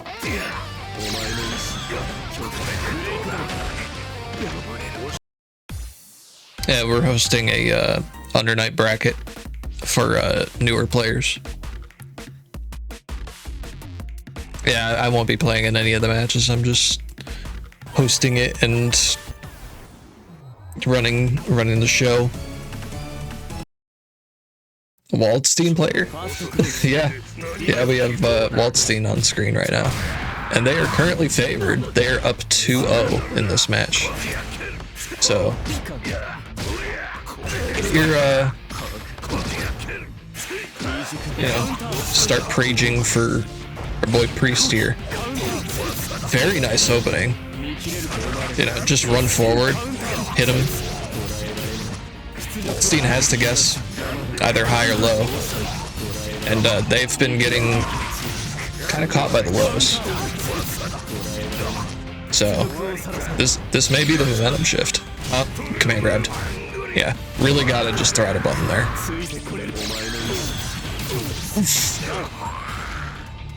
Really good reaction to get that EX. That's our first round win from our boy Priest here. Oh, smart from Waldstein to just jump and hit it. Hit that orb. Yeah, that's a unique property of Waldstein, our big character on screen here. He can actually destroy projectiles with his normal moves, his arms. You're good to move in, Quinn? I got you.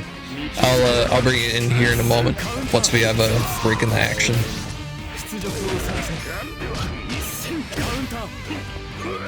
This match is incredibly tight, though. Priest trying to make the comeback. Oh, incredibly good conversion on the overhead. Can't get as much as he wanted, though. A lot of damage. And yeah.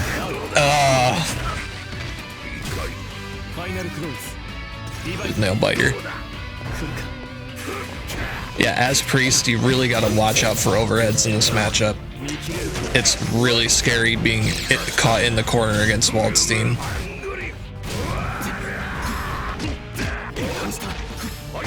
It's difficult if you don't have matchup experience, because you really need to understand which moves are overheads in the first place in order to be able to adequately block. Oh, side switch. Nix him with the overhead. Quick overhead to get a conversion. Oh. Fast low. Can't kill him. Oh. He wants run and grab. The good tech. Oh. Scrambly. Super scrambly. Alright, let me get my boy Quinn in here. Hey, what up, Quinn? Hello. You're watching this match, right? Yeah. Here, let me see. I just started streaming in Discord here. Hopefully, it isn't super laggy for you. We all right? Yeah, we are currently 2-1 in Lynn's favor. That's the Waldstein player.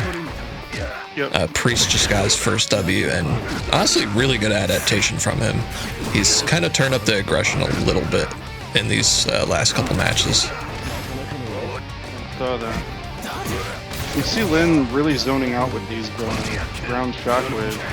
I think Priest is gonna have to try and find a way to get around those. Yeah. Makes his way in there. He's been doing a good job finding gaps to run in and just throw out a normal. Yeah, I think if he can identify the startup of the God Press, then, you know, just a quick neutral jump could get him out of the way of the freight train. Yeah. Unless you can't jump that, I'm not sure. I don't think jump is the option to beat the command grab. I'm pretty sure you just have to throw out a move. Well, it worked there. It worked there, yeah. You managed to get over it. I think it's a timing dependent thing, because like there's definitely a hitbox. If you get hit in the middle of your jump, you can potentially get caught out of midair. But I know just straight up throwing out a move will usually just beat it. Depends on the move. Big EX dive. I'm kind of privileged playing a character that has persistent hitboxes. Seth, not as much that kind of character. His orb setups are quite good though, because your opponent has to deal with them once you get him on the screen. Yeah. Oh, that goes good reaction. A lot farther than I thought it did. Well done.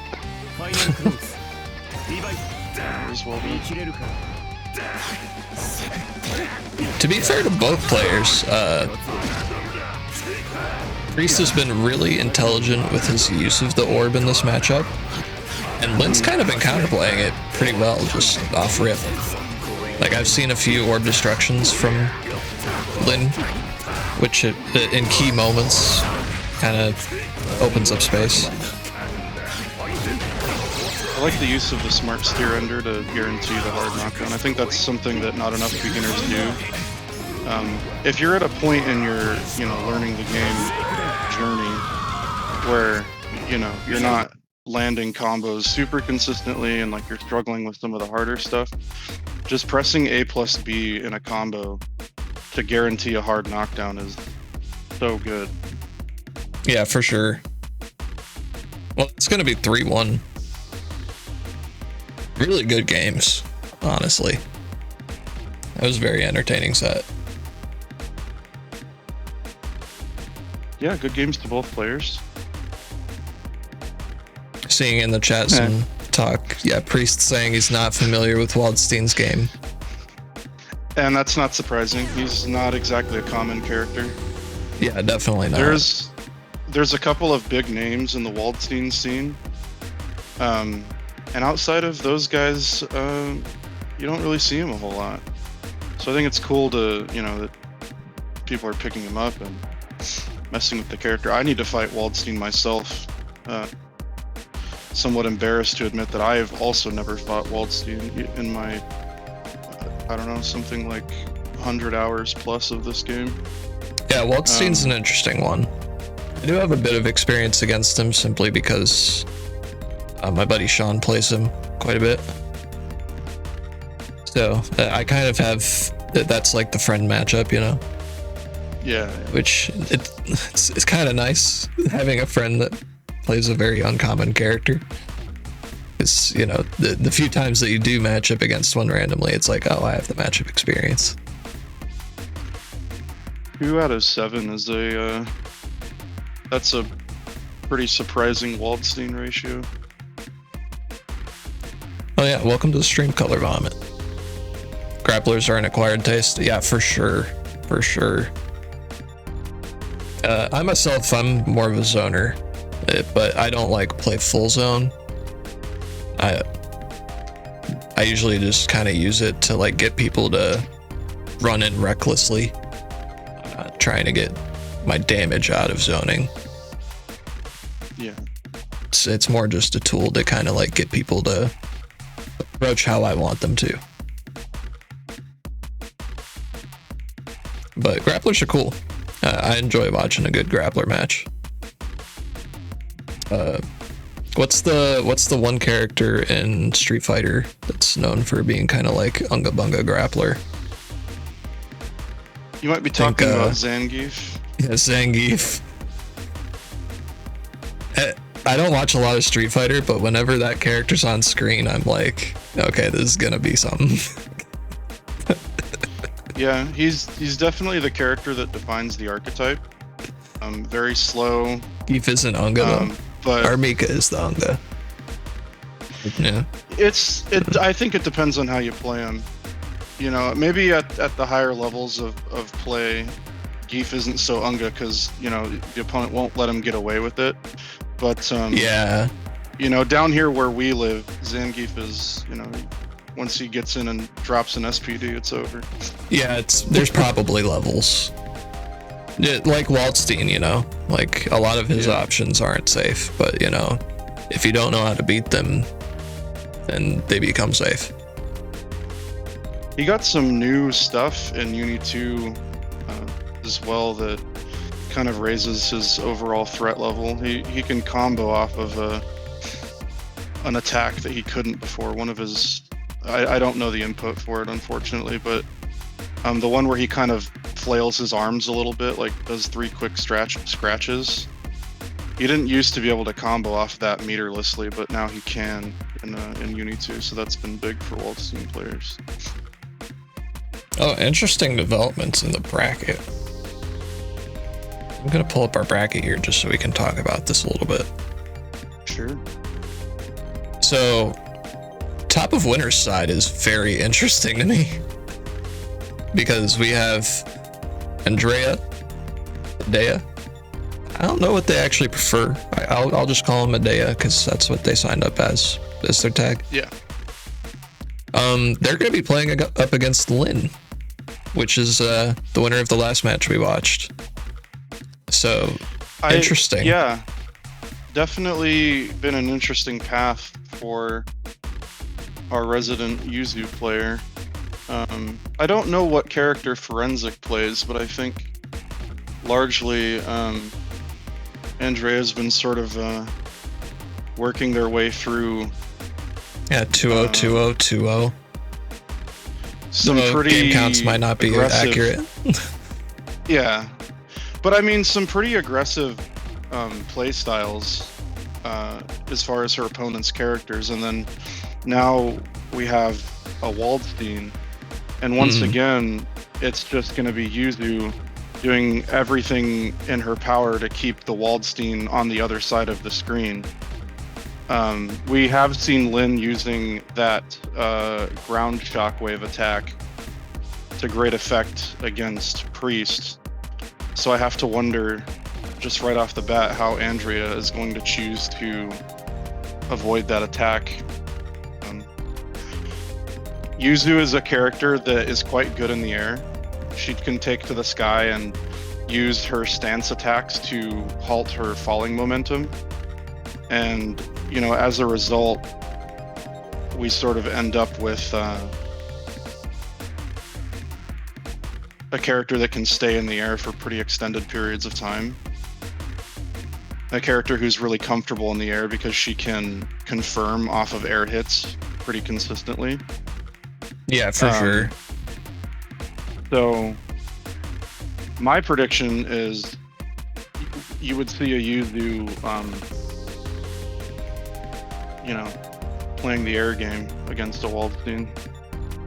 Yeah, it'll be interesting to see because Waldstein does have some counterplay, for sure. For sure. It'll just really depend on like what both players decide to do at key moments. Andrea and Edea are both fine. Okay, just making sure. Yeah, don't want to like, yeah.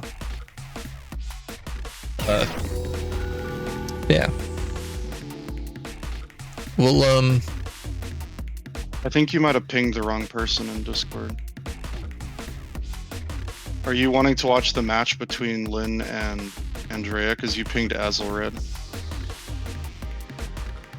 oh yeah, sorry. Yeah, I get them both mixed up.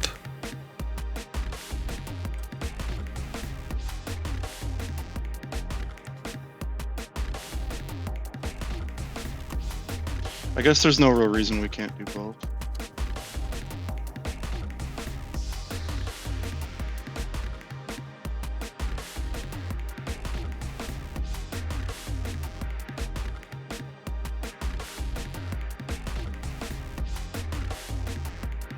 Yeah.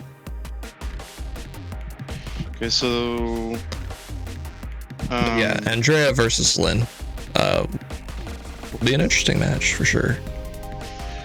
We have Abolish Ice moving on against Thrack, and then we had Bryce moving on against PS Koichi. Abolish Ice, speaking selfishly, of course, a pretty aggressive and competent, what's the name of that character? Londrekia player. Not surprising to see them moving along. A very smart player, from what it seems. Yeah. Like they were throwing out options that, like in the positions that they were in, were very useful.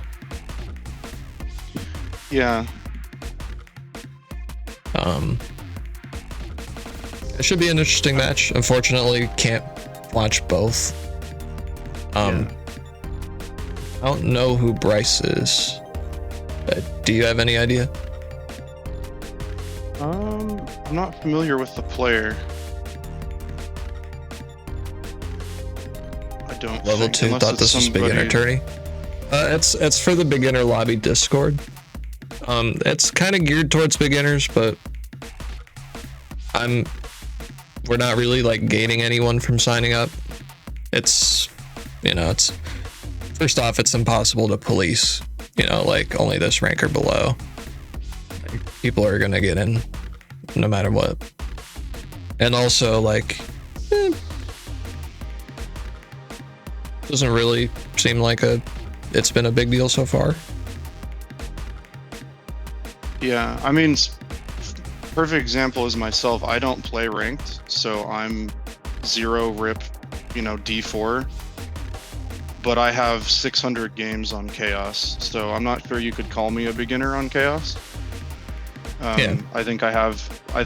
You would probably call me an intermediate, but I'm the bottom of the ranking. So if we were to say, hey, you can only join if you're below this rank, well, that doesn't preclude me. So yeah, I think it's just we're considering it an amateur bracket because pretty much everyone that's signed up for this really hasn't gotten into like a top level, like tournament placing. Yeah, we're I think all on amateur the same footing. Yeah, I think for sure amateur bracket is the best way to word it because it's for people who are pretty new to Under Night, not really, super active in the competitive scene and just kind of wanting to dip their toes in the water and see what it's like to play in a bracket. And that's why we wanted to put this together, is we want people to experience that, the thrill of competition as far as being in a bracket. We're already seeing tons of people in Discord talking about, I didn't think I'd be so nervous, and it's so much fun to compete and things like that. So I think that this is definitely it's good to have a pretty low threat environment to, you know, Yeah, to jump dip in your and toes into. just try it out.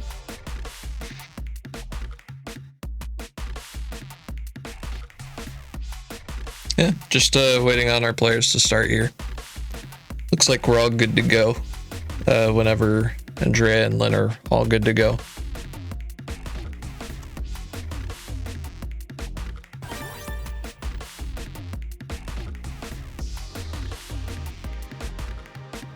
Okay, let's see it.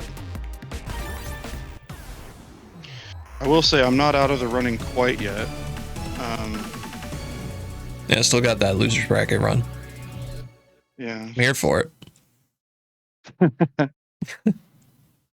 Are we gonna see the chaos switch? Oh no, absolutely not. I'm committed to Hilda gaming. Alright.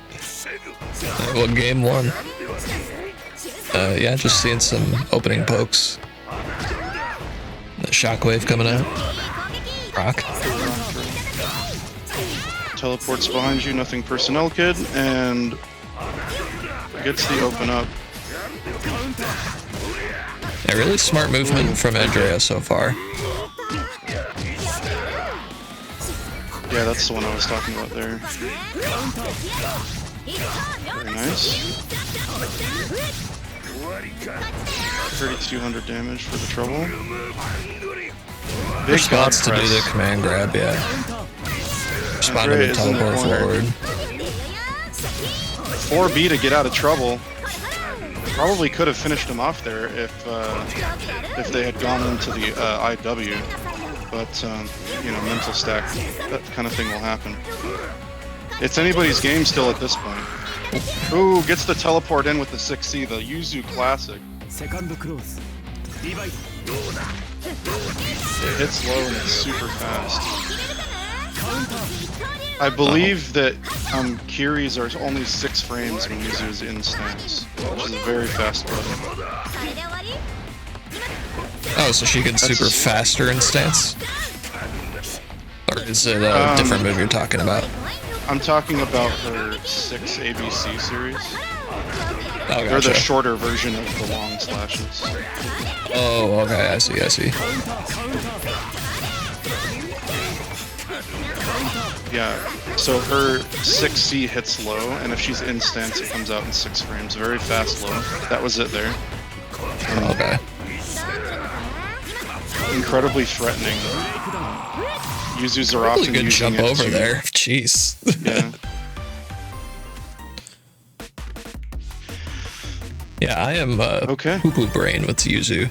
I just know she's got a big sword and teleports. So I'm I glad am to an have you avid. here. Yeah. Well, I'm an avid word fan, so everything I know about Yuzu largely comes from his streams and the guide that he wrote. So I play a bit of Yuzu myself, as you were aware, but haven't played as her too much in recent times. Always happy to watch Yuzu be played. She's a character that is very entertaining. Yeah, very unique in the sphere of fighting games. Andrea with another solid confirm off the teleport into 6D. Good use of the 2FF in the combo there. Did you see her teleport past the command grab? I did not. Is that what happened? That was insane. Ooh. Yeah, Andrea Knocked reacted out of to the the sky, command no fly grab zone. and just teleported around it. That was wild. Playing the grid game here a little bit. It's just an opening. Yeah. Big round The one. teleport behind into 6C is definitely the Yuzu classic. It's something that you see a lot. It can catch people off guard, and if they're not ready to block cross up, it's really easy to end up getting hit by that. Jumps over the God Press. Gets opened up low though, into the EX. Misses the rest of it, unfortunately. Nice. Teleport again. I think Andrea's timing on these teleports is quite good. It seems like they are waiting for, you know, Waldstein to be winding up on these rock throws and shockwaves, and using that as an opening to teleport behind, which is intelligent play. Yeah, it's almost like a whiff punish. It's hard to count Waldstein out when he does. Yeah. It's really hard to count Waldstein out when he does that kind of damage off of a stray hit, but Andrea managing to close out the second game here. I'm not counting Lynn out yet. I've seen the adaptation from Lynn before with that previous set with Priest. Yeah, for sure. And even at the end of that game, like, they were starting to use a little bit of footsies and not as quick to throw out a move. Yep. That's gonna be key. Just like not getting hit by straight Yuzu long range hits. We're getting opened up on with the teleport. Lynn is sitting pretty with Vorpal at the moment. Let's see how they can, you know, use it to enforce their pressure here. Holds it. Overhead. Damage. Yes. Keep Andrea in the corner. Ooh, the back throw. Yeah, I'm not sure what Lynn was looking for there. Rolls it back into the corner. I'm not sure that that's what Andrea intended to do. Side switch. Teleport behind. I would like to see Lynn make the adaptation and start to block that teleport. That's going to be a little punish. Too slow. A little too slow. There's the teleport again. Good reaction for the tech. I didn't tech that. I'm going to be 100% real with you. That was a great reaction.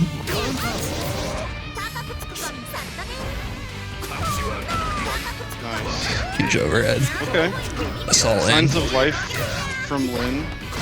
Starting to press. Is that adaptation? Yeah. Ooh, unfortunate whiff. Mistimed the media a little bit. God press.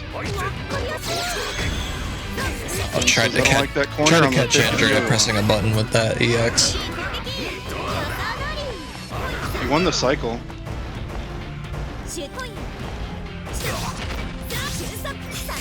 Andrea is paying attention, using concentrates and shielding the big hits to try and win the next one. Yep. Takes control of the cycle, goes into the full confirm, 3,500 damage for the trouble. Sniped out of the air though. Oh. Teleports behind you.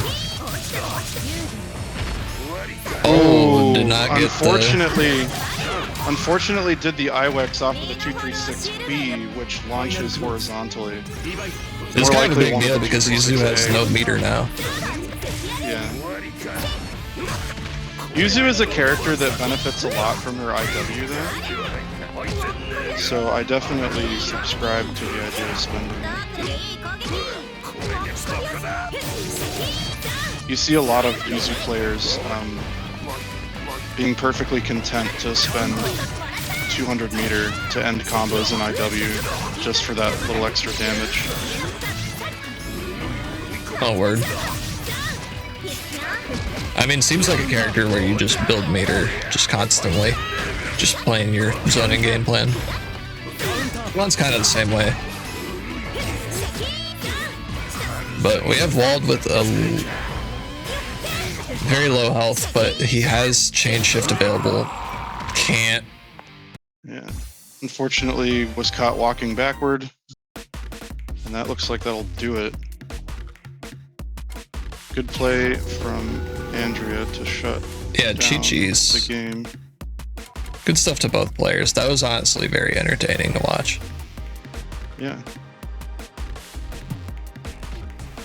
Appreciate it is not over for our Waldstein player. Oh yeah. Sent down into the losers bracket where they will be facing the likes of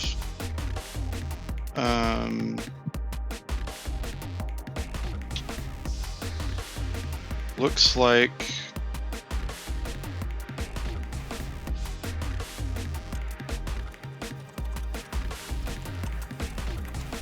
players like Swing Apples, Thrack, Azulred, TS Koichi,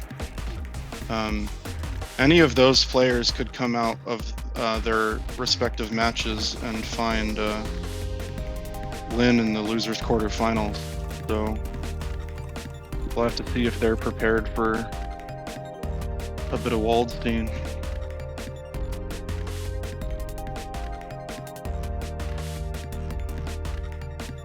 Looks like I need to go play my match versus Forensic. All right. So I will go ahead and mute up and I will return shortly. Sounds good. If you guys don't mind, let's get your guys' match on stream. I think we're gonna do a few of the losers rounds before we get to winners finals. And all of the other losers round 3 matches are in progress, it looks like, so. I have a room up already if you guys want to join it. Okay.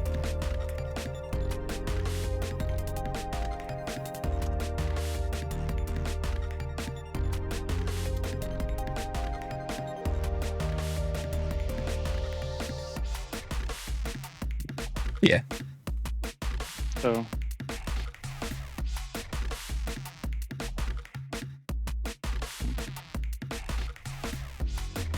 Yeah, it looks like Forensic is joining up.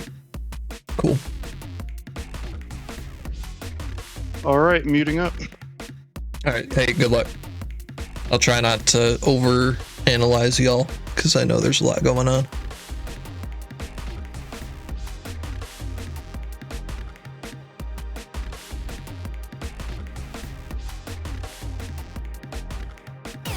I'm not sure what character Forensic plays.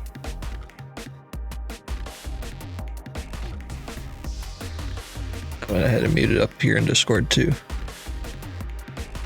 Oh, okay, we got Orie. Nice. Haven't seen this character yet for this bracket, so this should be an exciting one. Orie, very much a footsies and spacing oriented character. Should be an exciting match, especially since we have them playing against Quinn on their Hilda, playing a very zoning oriented playstyle.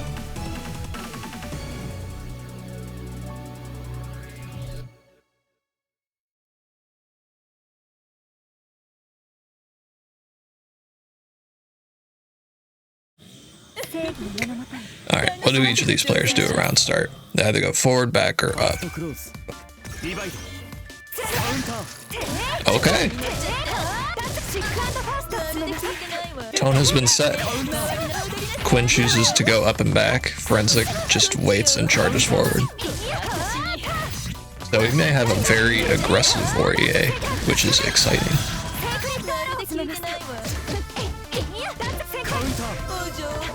Uses the persona. It's shoved off by the veil off. Oh, skips.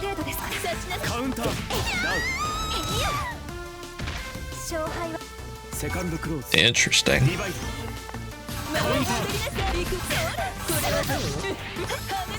Nice opener from Quinn. Unfortunately, could not convert super hard off that. Little straight hit.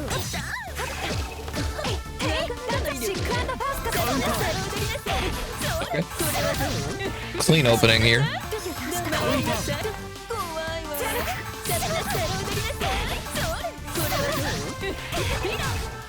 Yeah, full combo, we get the setup. No setup. Back to neutral. Quinn's really watching out for these charge forwards now. Really could be anyone's game here. Oh, okay. Really smart use of the EX projectile.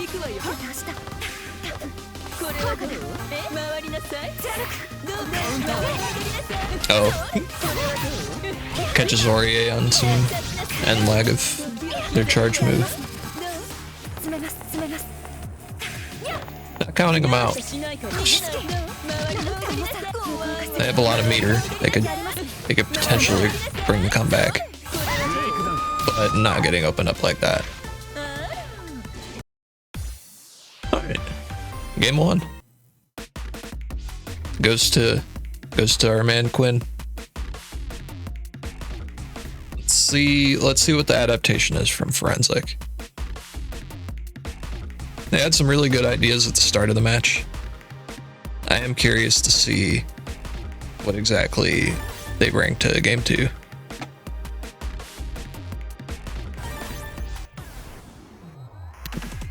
Round start. Gonna see if Quinn chooses to move backwards at round start again, or if he just throws out a move. If I was him, I would just throw out a move. Just like a 5A or 6A or something, or 6B. Try to check him.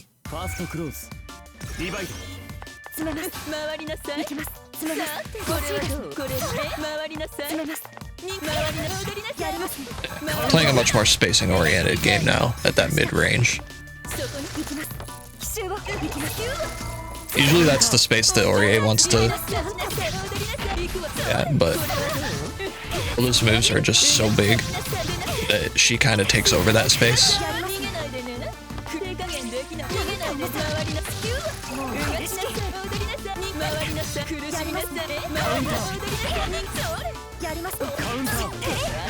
Okay. A little bit of drop pressure gives Orie an opening. Forensic gonna take this to the bank.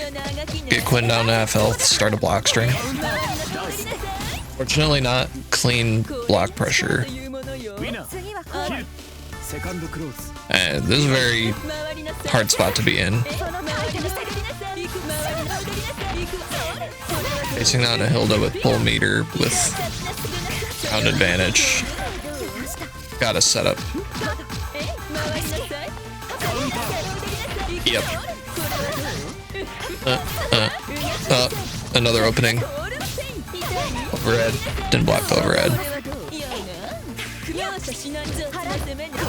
Really smart use of chain shift on the jump in.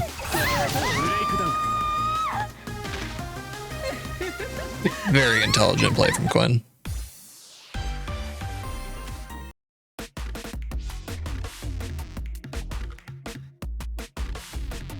Again, not going to count out Forensic.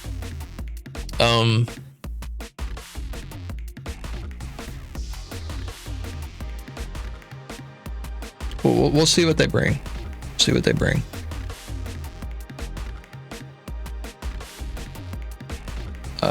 Gotta check Discord here real quick.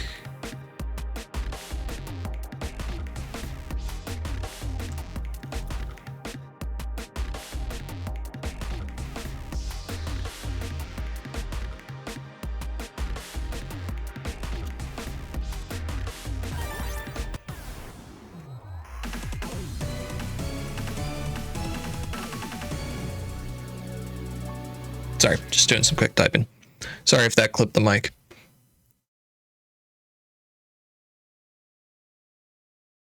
But we're moving on. Game 3. 2-0 in advantage of Quinn. See what Forensic does. Starts off just blocking the normals. Nice charge. Get an opening.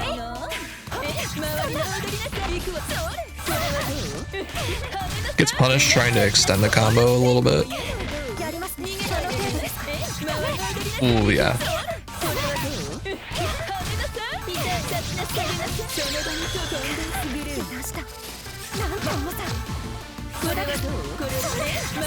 Ooh, punished for shielding low on the overhead. That's a grid break. Quinn's very close to Celestial. I'm not sure if he'll actually get it. Yeah, it's kind of moving backwards. End up using chain shift. Well, really big advantage for Quinn. Ooh, footsies. Oh.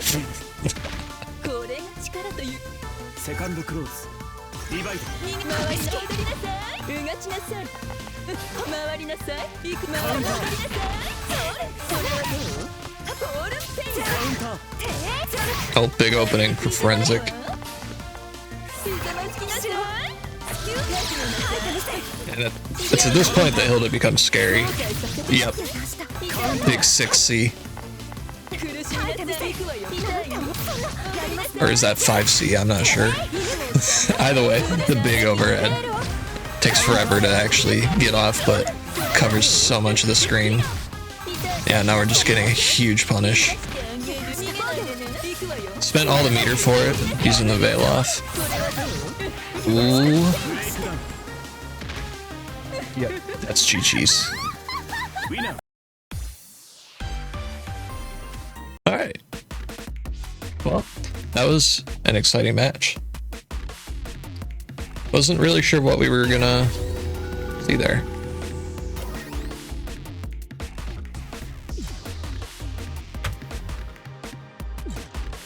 But I guess we are on to our next match. Let's see what we've got in store.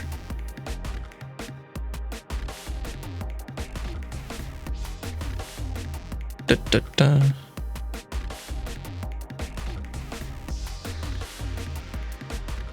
Okay, so we have two options for matches. We could either watch Priest and Quinn play, or Yuzuriha and Thrack.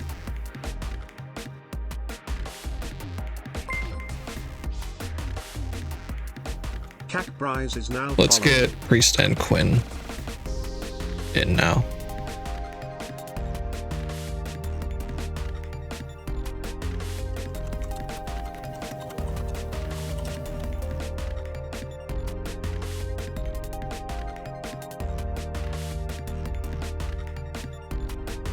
Just saw Priest or Quinn.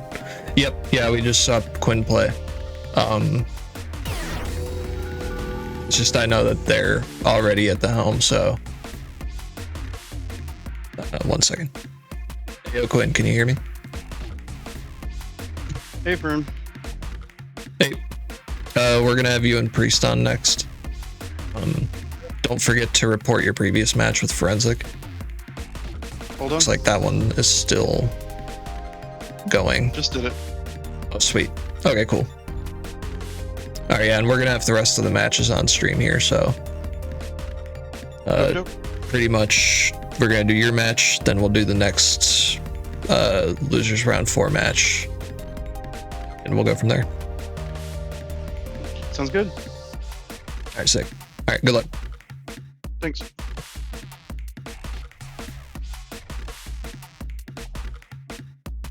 If you get a match with a player from another country, does the rollback work as well? Yeah, rollback makes playing with someone from another continent much better. It makes it actually playable, which is not something that delay-based netcode is typically a thing for. All right, let's get this started.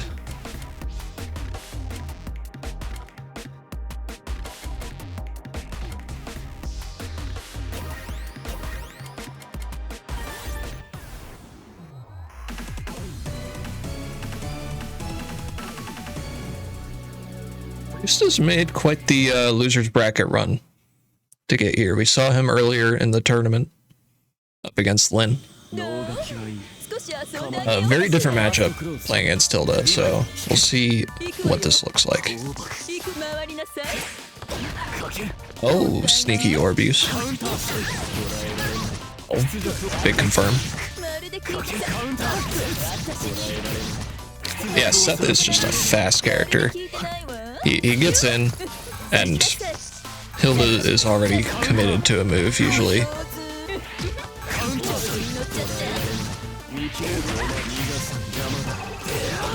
Pretty good play so far from our relevant Seth main here in the house.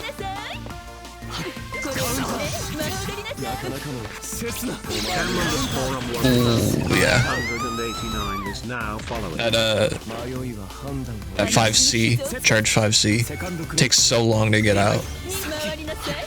Even the non-charge version. I really like the plan from Priest here, using the orb to at least get in to start a block string. Eventually, just finding an opening through block strings.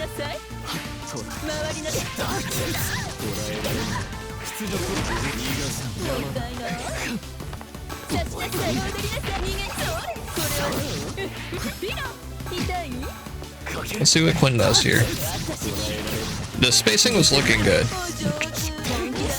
It's really hard for Hilda to actually, like, against a character as fast as Seth, to think very carefully about what move you use when. Nice combo though. Should get a setup here. Yep. Does not block the EX.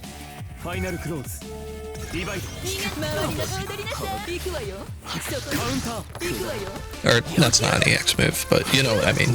The shadows that go underneath you and track you. Ooh, ducks under the projectile.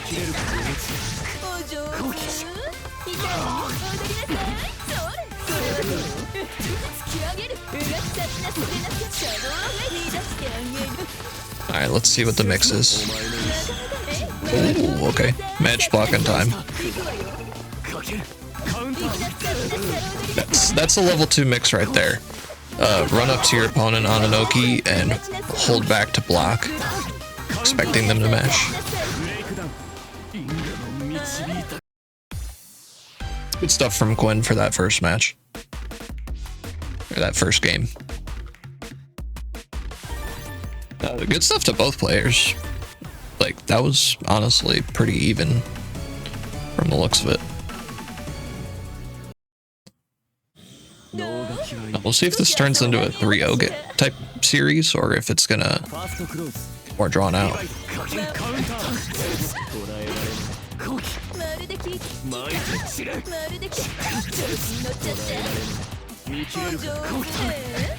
So far, advantage for Priest. Side switch, grab. Okay. Gets the low. Can't confirm as hard as he wants off of it. Oh, raw low. Okay. Needs one more, yeah.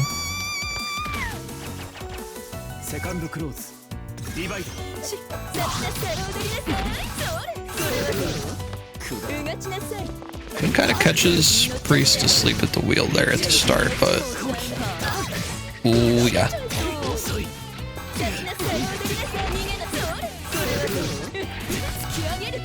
Oh, good convert. This should be set up. Oh, gets behind him. Couldn't convert into a big combo off of that, but damage is damage. Gotta be careful with these projectiles. Smart teleport out. Yeah, Seth wants an opening here so bad, and Quinn is just not giving it to him.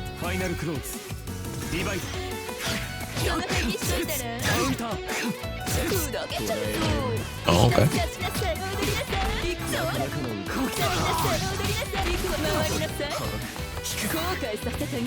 Yeah, a little bit of an awkward hit there on the pinwheel.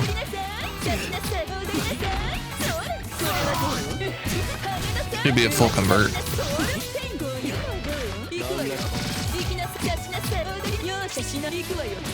Oh, yep. Chain shift grab. He just needs one straight hit here to seal this, and he gets it.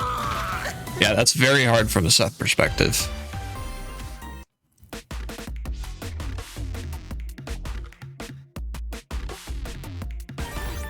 I believe that's 2-0 in Quinn's favor so far. I may be wrong on the game count. Oh, thank you guys for the follows, by the way. Kackbrise and Camrum1989. Appreciate y'all. Welcome to the stream. You guys are enjoying the matches. Game 3.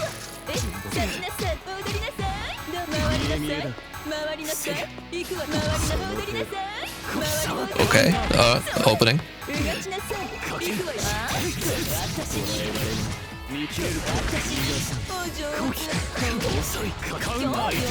Oh, smart grab. Oh yeah, assault over that normal. Signs of life from Priest here. Does not tech the yellow throw. Ooh, probably thought that orb, first orb was hitting, but got it with the second.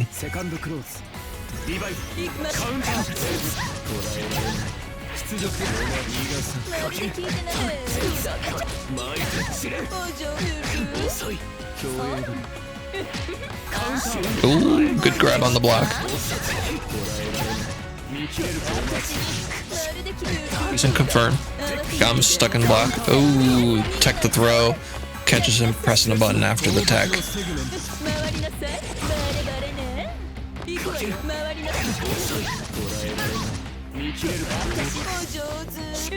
One more opening here. Yeah, alright. We have a series. Should be 2-1. Yeah, we have a series on our hands here. Very, very interesting.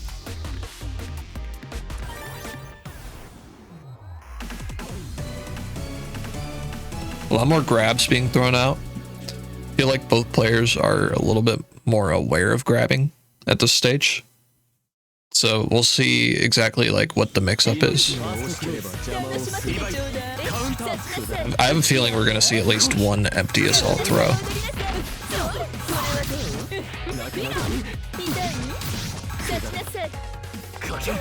Ooh. Didn't get caught by the overhead, but got caught by the 5B. Yeah, big setup. A lot of damage. Now we have Hilda with chain shift, pressuring. Yep. That's perfect.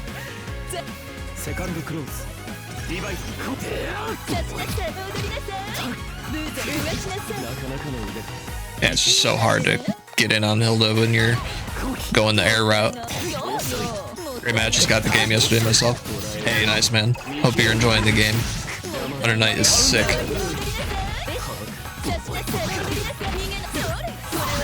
Hope you're enjoying the matches too. These have been some real slobber knockers. Hey, nice. Yeah, I'll link the beginner Discord again here just in case we have some watchers that are new to the stream.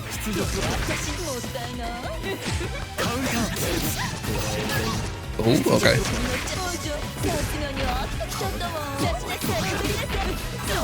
Oh, this damage hurts. This is probably gonna link into super, yeah. Really clean. Good stuff from Quinn.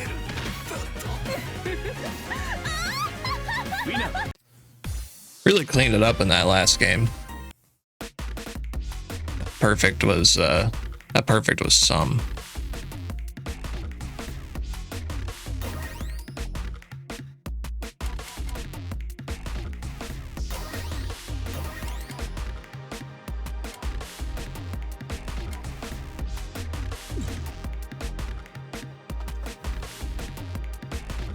Yeah, let me see here. Get a link to our beginner Discord. Yeah, so I just linked the UNI2BL Discord over in stream chat. This is the Discord we're running the tournament out of. We may make this a regular thing. Maybe like a monthly thing. I don't know. It seems like reception is pretty positive so far. Let me get my man Quinn back in here. Yo, good games.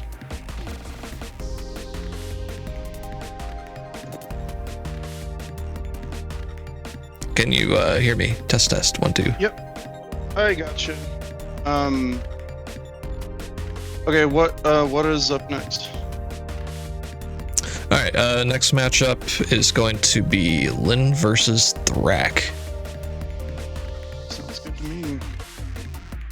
Or actually, we need.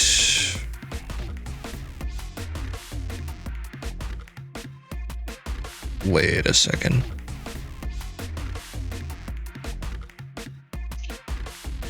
I'm just waiting on Priest to verify the match results.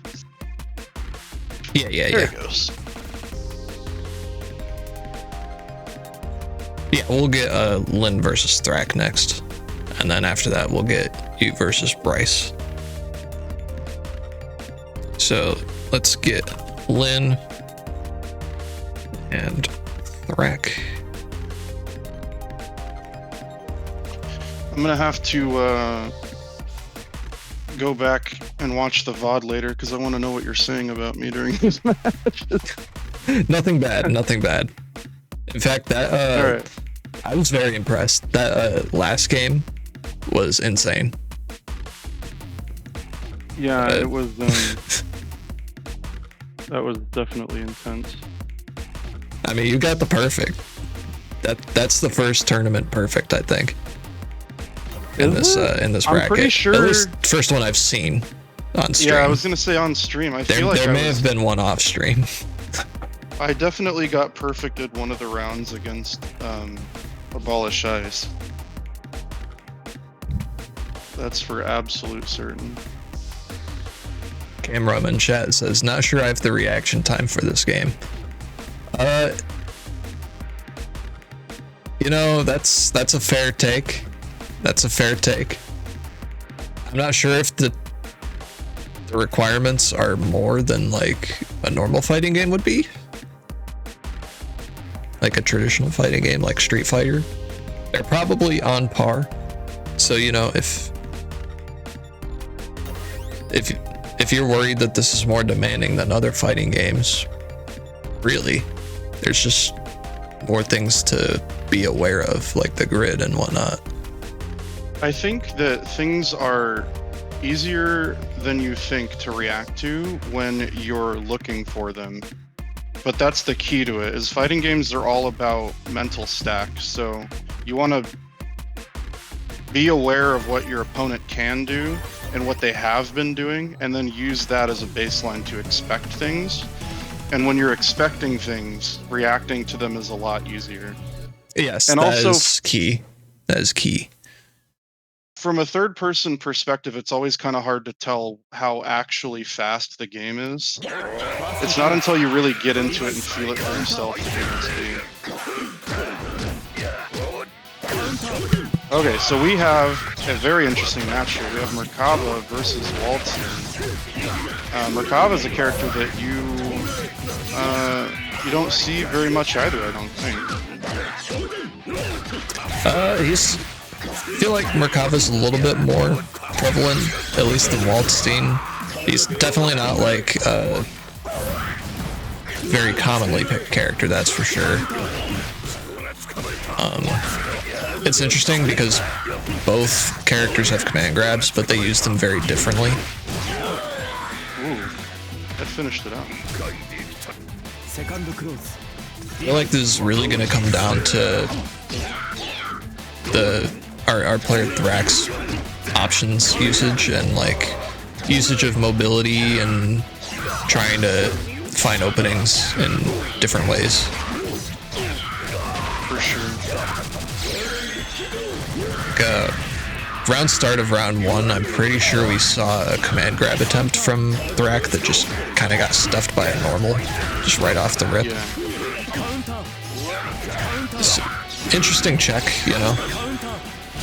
Ooh. Yeah, and that command grab, like, Tries to call out a just jump. be ready.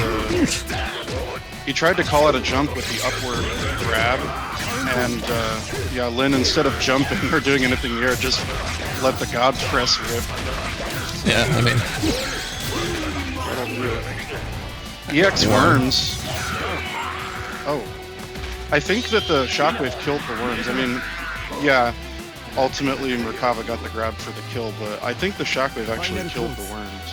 yeah, that was an interesting exchange.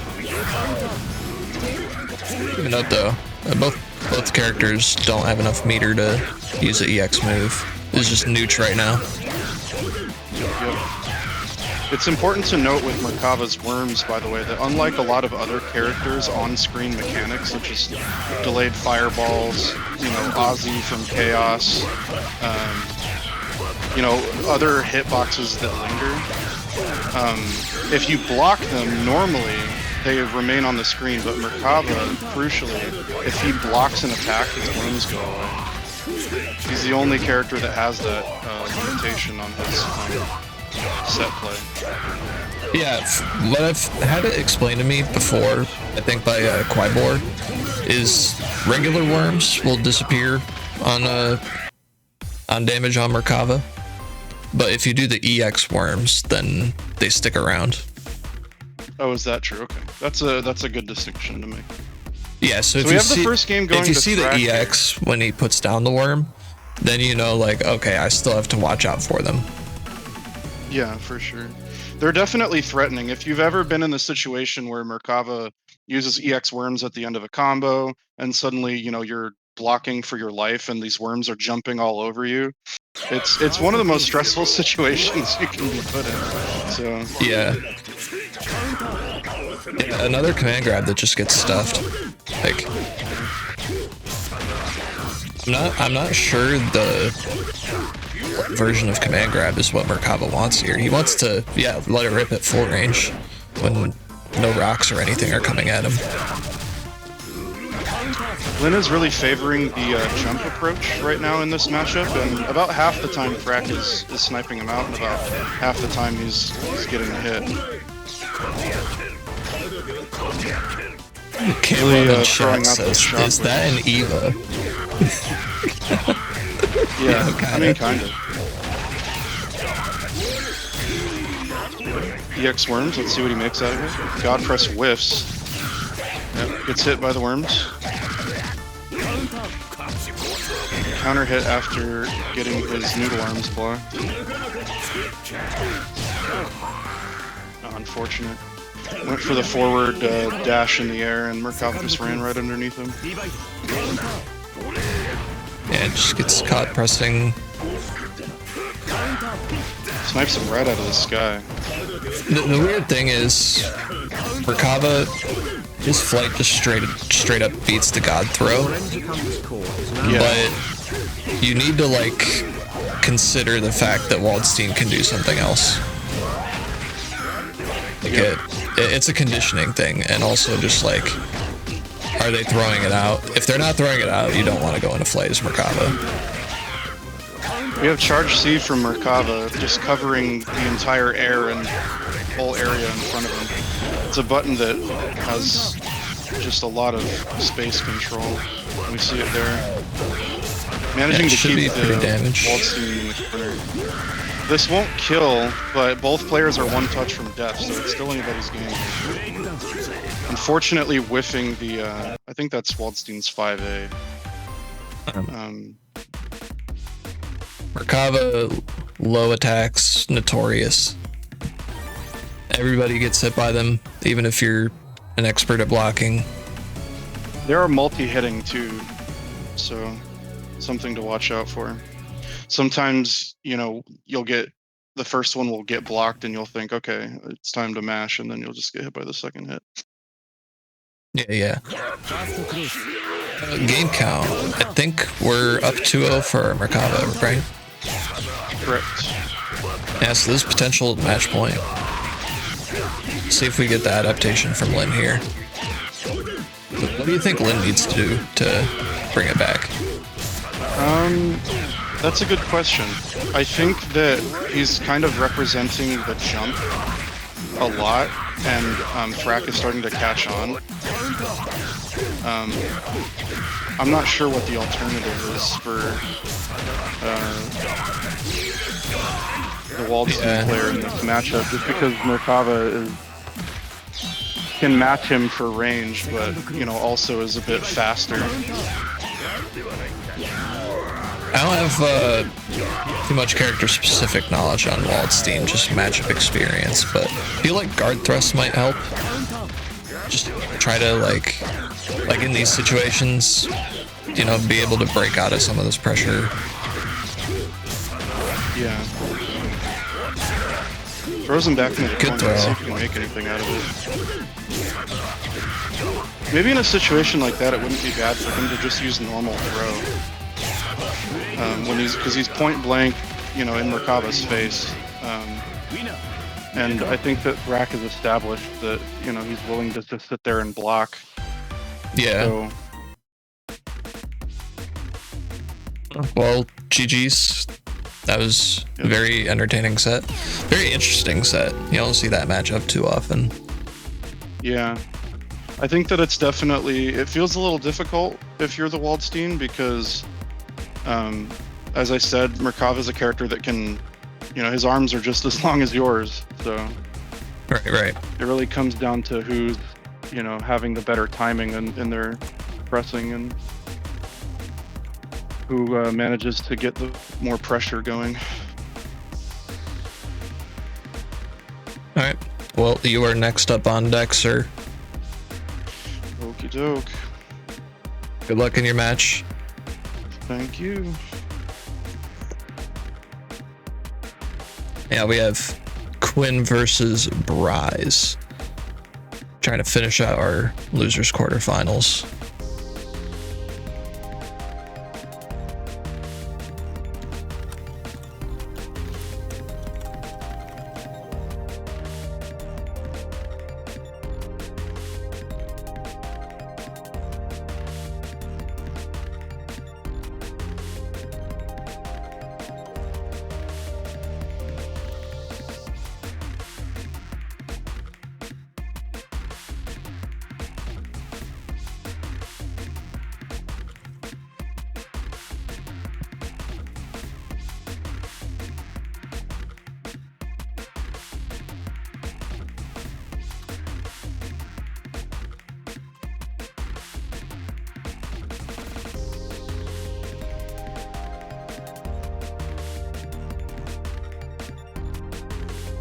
Yeah, network theme does go hard. It's a vibe. It's a vibe. Thank you guys for watching. Hope you guys are having a good time in the stream. Hope quality is good, you know, mic volume, game volume, all that stuff. Thank you guys for the follows. You know, much love, much love. I'm by no means an under night streamer. This is kind of something different from me. I'd say I'm definitely a variety kind of person when it comes to streaming. I'm just doing this because it seemed like something that would be fun. People have been asking for a bracket in this server, so, you know, give the people what they want.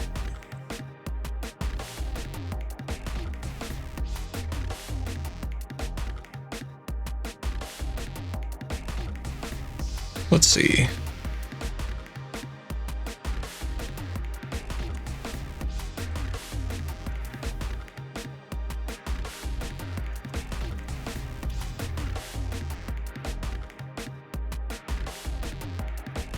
Appreciate hosting the bracket. You're doing great. Thanks, man. Appreciate it.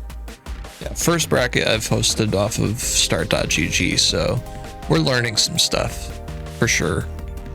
These are all best of fives, even though it's showing best of threes on the screen. I guess I accidentally set up the bracket with best of threes, but you know, no harm, no foul. At this point, we're just waiting for Bryce to join. And there he is, cool. Get into this next match. Whenever our players are ready. We get a Kuon. Nice, I am immediately rooting for the Kuon. Hashtag bias. Kuon, actually a very beginner-friendly character. Especially if you come from different fighting games. He has a lot of options. I'll try to call them out.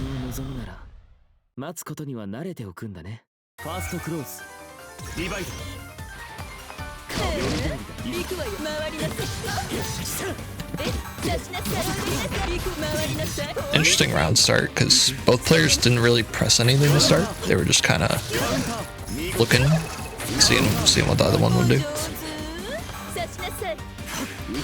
It's an interesting matchup because both players can kind of cook, or both characters can kind of cook from a long distance.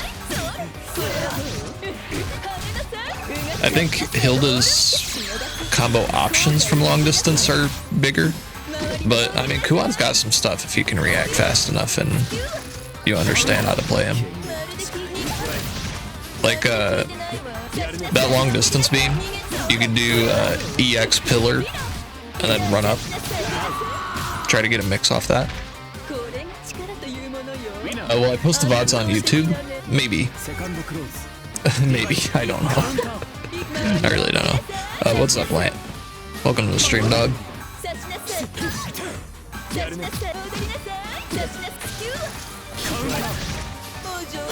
Nice beam opening. Gets a convert off of it. Yeah, there's EX pillar, like I was talking about. We got Kuon with some little bit of meter. Got the Vorpal. He did not want that pinwheel there. Yeah, so the different pinwheels with Kuon, they're basically reverse quarter circle, the different buttons. If you do the reverse quarter circle B, then that pinwheel will get sent up into the air, which is great if your opponent's going into the air, but like you don't use that one on a black string usually. It's usually an accident if you see that. So far though, pretty good showing from Price.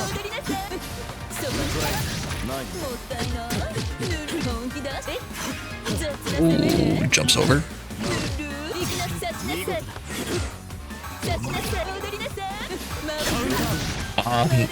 Nice spacing. Oh, a little bit of custom combo there. I haven't seen that one yet. Nice. Alright, game one over to Bryce. So let's see what Quinn does.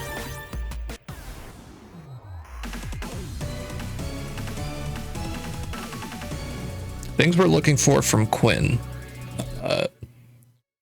We really want to see him shield those beams to build up more grid and win the grid cycle.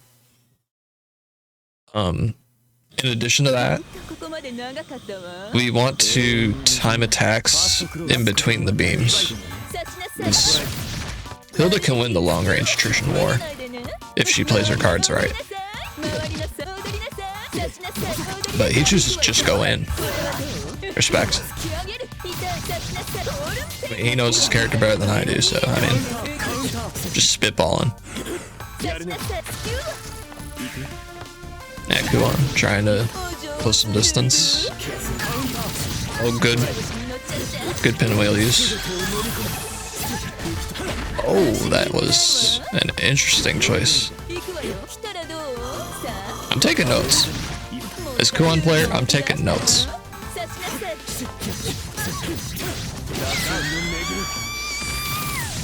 Unnecessary meter use. Yeah, we got those.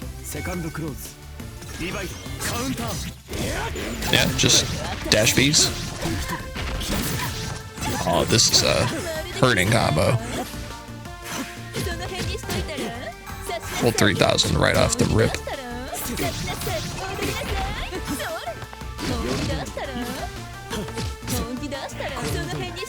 Another interesting thing about Kuon too is he does chip damage on block, so he will get that little bit of extra juice just from doing block pressure. Oh, smart from Quinn though.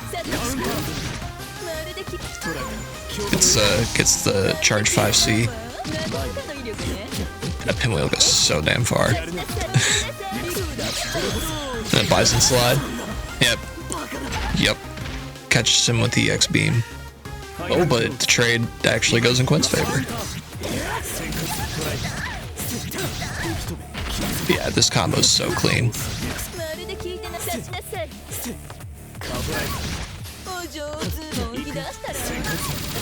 Oh yeah, floating the pinwheel. Yep. You'll love to see it. The float mix. Quinn. Oh. Taking back space. It gets clipped by beam. Yeah, you don't want to get clipped by beam there.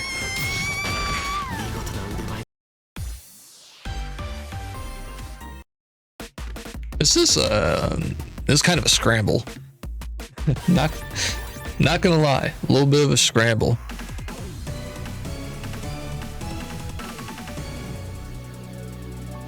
This is match point for Bryce. Quinn needs to get on the board here if he wants to stay in the tournament, because this is his tournament life. Again, I think the key is going to be to just winning the grid cycle. Just, you know, yeah, if you're going to go for the long-range beam playstyle, just shield it. Find your opening. Nice clip on the 5C.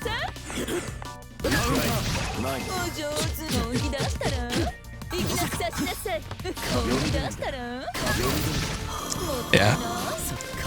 See, now Kuon has grid advantage. He's gonna get chain shift if... Yep. Set up. Alright, a little bit of block pressure for Quinn. See what he gets out of this. It's just the assault out of the corner.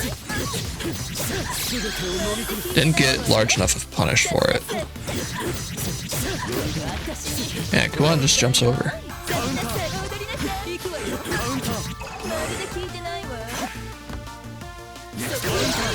Ooh, good convert.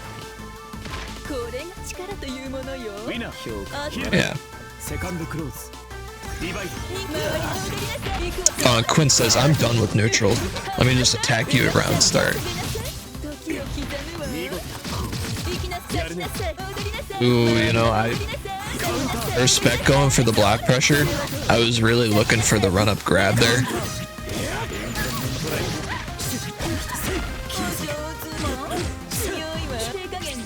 I'm taking so many notes from this match from the Kuon perspective.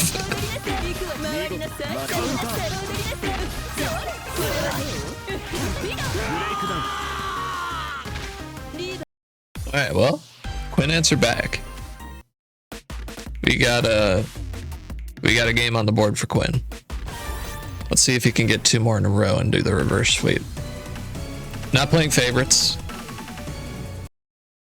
Quinn's my boy. I also love Kuon. I don't really know Bryce. You know, anyone who plays Kuon is going to be a pocket favorite for me.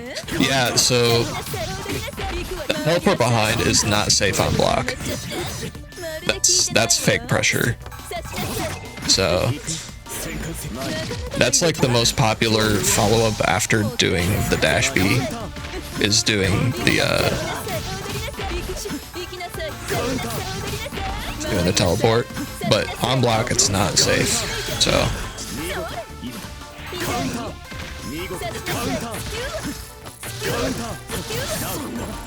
yep.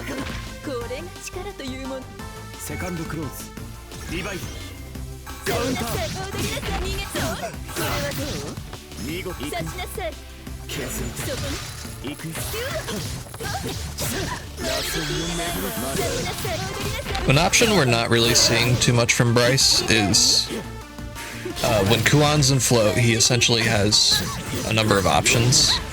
One that he's been representing a lot is the back force function out of float, which is he drops down while pinwheeling, which is a really safe approach option. Kind of just covers a lot of space. One option I would like to see is force function forward, which is his beam out of float.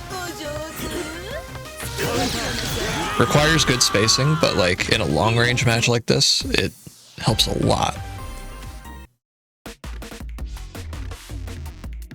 Yeah, 2-2. I'm gonna be looking for Bryce's options out of float here, because it's really gonna determine how this set goes, I think. As well as just like, you know, clean blocks. Try not to get mixed. Smart use of beam.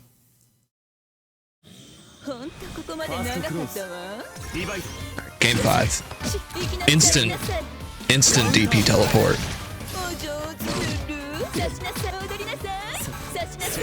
Good block on the, what is it, 5B follow-up. It's interesting with Hilda because he presses the button again and then it becomes a low, so you have to be really cognizant of if you're getting hit by that and switch from blocking high to block low if you aren't already blocking low. Ooh, this could be a convert. Flubs the full combo that he wanted, but this is still an alright position. Yep, there we go. That's it. Forward force function. Called it.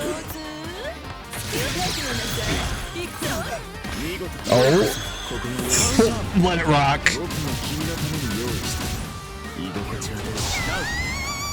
Crazy. That's crazy to do that with like no life left. Oh. Oh, he stood after the second hit. Or after the first hit. Still gets a nice little small combo there. This blocking is so good from Bryce. Really asking a lot of Quinn here. Being like, okay, listen, you're not just going to be able to do standard pressure. You're going to have to mix up your pressure. Ooh. Not sure if that roll was intentional. May have been looking for assault. Yeah, it gets punished on the assault in. Cross super. We take those. Quinn needs this round. Oh, that chain shift was a punish opportunity. Still gets it. Oh, little sliver of damage. Oh, gets hit by the low. Alright. Game 5, last round. Let's see it. Again, that teleport behind on block is not safe. Oh, dash C. And he converts off it too. Oh, okay. Projectile to EX projectile. Yeah, both players just content to sit full screen. They're both like, I do not want to go at your face. And ends up getting the opening. Oh.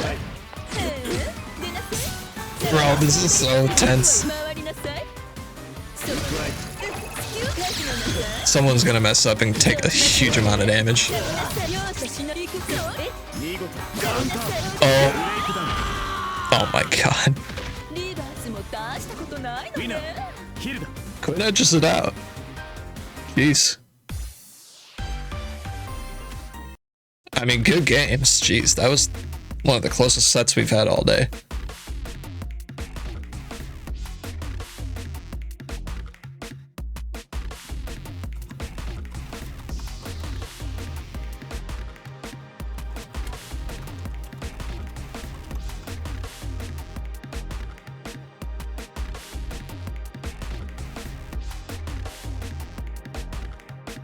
God damn.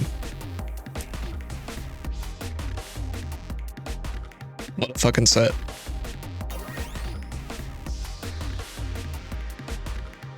Unfortunately, that means Bryce is out of the tournament. Unfortunately. I did want to see more. GG's Quinn. Yeah, honestly. Like, GG's to both players. That was a very well played set. A lot of adaptation throughout that set. I had no idea what I was doing. I think I never played against Hilda. Hilda's one of those characters. You need matchup knowledge. I mean, for not having much, you were doing really well. Like, combo game was pretty clean. By the way, we move on with the bracket.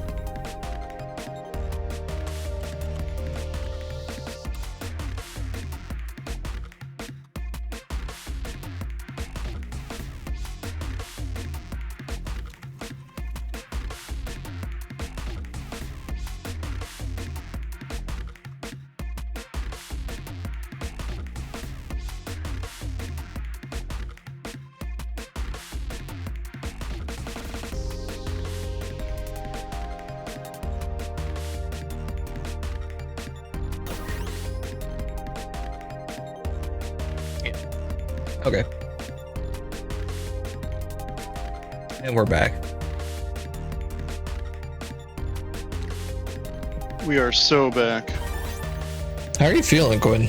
That was tense game. Was really rough.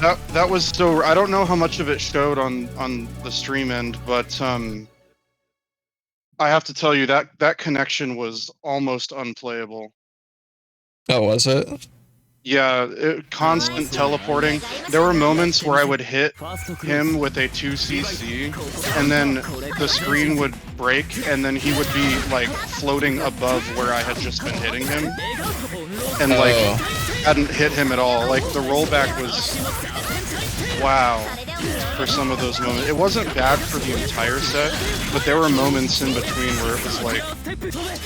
There were a couple of round starts too, where it would go round 1 start and then he would be hitting me. Like literally 0 frames of delay between round starting and me being in a combo. Like just instant teleportation. Like, whoa. Yeah, it was not apparent from the stream perspective. Or spectator perspective. By the way, you clutched it. Yeah. Winners finals. Yeah, we have the infamous Target employee versus Andrea. You're not a perfect that first game. This is an option that I don't really understand. He's like DPing on the opponent's wake up. I mean, it's working. You know, it's certainly getting the job done, but it's definitely an option I don't understand super well. It's got to be a bad idea, right? Because if they block, then you just die. I'm not too sure personally. I mean, I'm sure there are levels to the options that are being shown. Seems like it's converting into damage when it hits. It's just may just be one of those calls. You know, like hey, maybe I'll hit it, maybe I won't.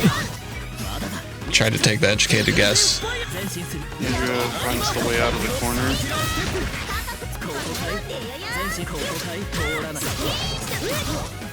Only a high-profile match, though.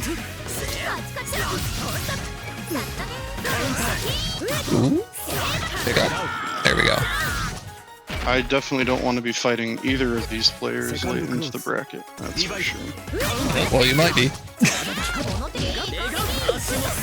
If you win your next match, you will be playing whoever wins this. Or whoever loses this, I think. Nice corner combo from the Londrekia. Andrea is going to represent the option of Wake Up Super. Good stuff. Oh, Rekka. I think that part's the overhead. Yeah, it's like the, there. Yeah, that's so. Yeah, you like charge the second hit. I always look above Londrekia's head to see if it's an overhead. Because you'll see it.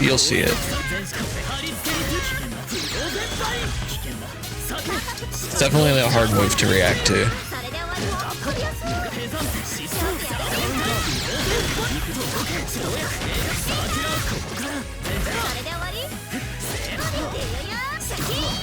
I think a lot of people as well with the Rekka, they'll default to blocking low. Which isn't like a bad approach, but it just depends on what the Londrekia does with the Rekka. Because like, how the Rekka is structured essentially, you can't go high or low twice in a row. You have to move between them. I see. So if you're default blocking low, then yeah, that works if the Lon decides to Rekka low for start. But if he decides to Rekka high, then it's just gonna open you up every time. So it's one of those things where like you kind of have to, you really just kind of have to know. Ooh, big blocks. Yeah, and the definitely some good blocks. Yeah, see, now they started blocking high at the start of the Rekka.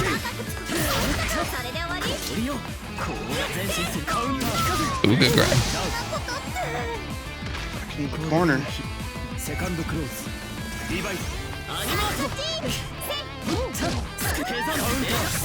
Oh, it started with the low. Yeah. That's the Rekka mix-up. Because he can keep going high or low with it.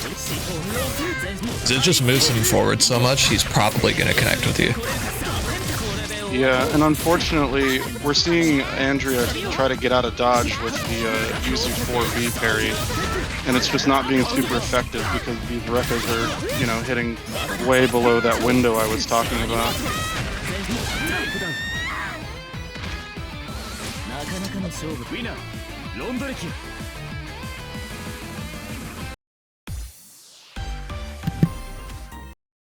Yeah, it's a tough matchup. Any character against Londrekia, I feel, is just like hard.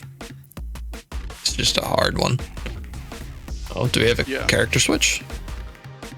No, that was it. That was all. Oh, that was game 3. I thought that was game 2. Yeah. It was over a little quick. All right, well, GG's though, yeah. A little bit of salt in Discord chat, but you know, it is what it is. Next up, yeah, I guess we have you versus Thrack. Oh boy. Yeah, got the Merkava matchup. All right. We'll see if that practice against Quibor comes in. Never did fight him with the Hilda though. Oh, true. All right, well, I'm gonna mute. Good luck with your match, sir. Right. Thank you.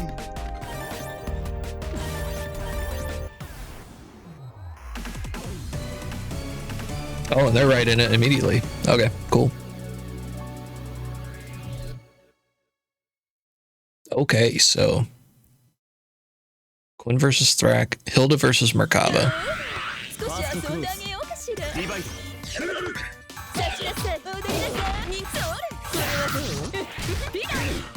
Quinn starts with the opening. This matchup's a little rough for Merkava. Feel he has the advantage with block string pressure.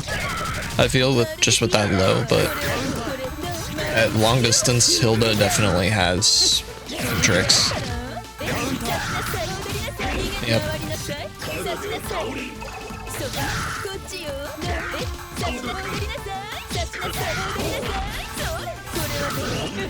Oh.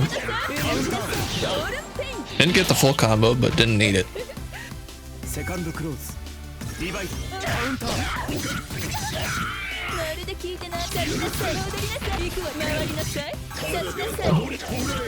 Oh, good timing on the command grab. Alright, let's... Oh, I'm not sure about the decision to upward command grab there in the corner, but good block. Respecting the bail off. I'm not even sure if it was specifically the veil off he was respecting or just a button, but really good block regardless. Andrea, all I could say is fuck Londrekia. You know? Relatable. Very relatable. I mean, luckily you're still in the tournament. You still have a loser's bracket run you can make. But back to the match. We got a lot of damage coming from Thrack here. See if he can clinch out the game one.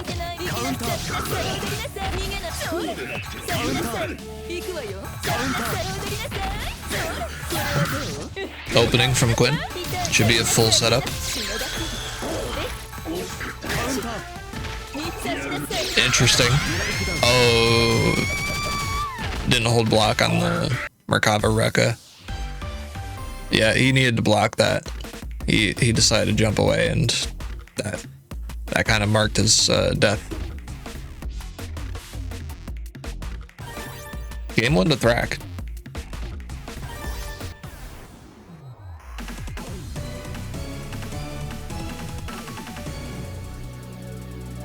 Still got some games left in this series, though.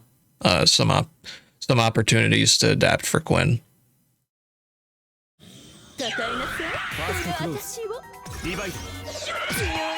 Thrack immediately going in. Gets punished on the block. And charge 5C. I've been talking about that move before in the Discord. That's just ridiculous.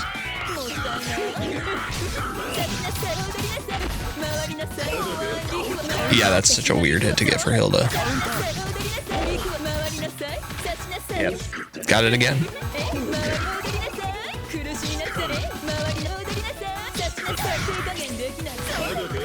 Didn't block the low on the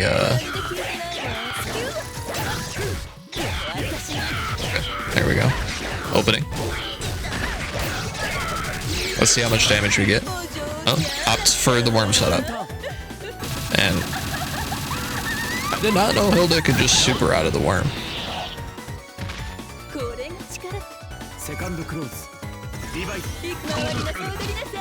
I mean, I guess gotta respect that.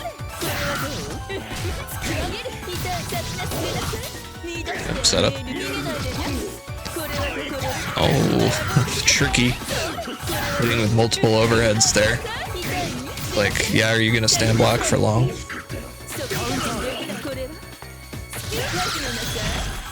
Oh. Ooh, I know Quinn will have more out of that. Opportunity for Thrack.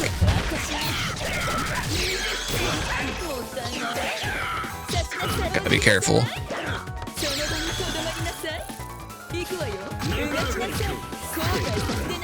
Ooh, good reaction. Yeah, that's punish.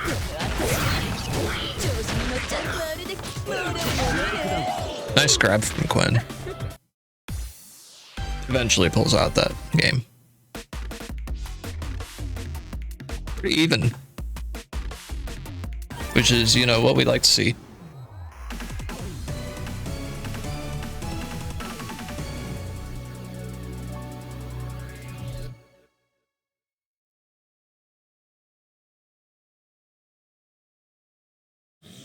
Curious what we're gonna see round start here. Hilda normal. Oh, jump away.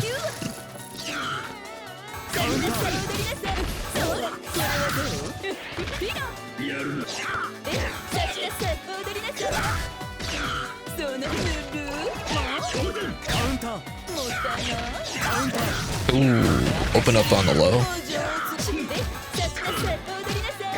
Merkava with chain shift available. Let's see how he uses it.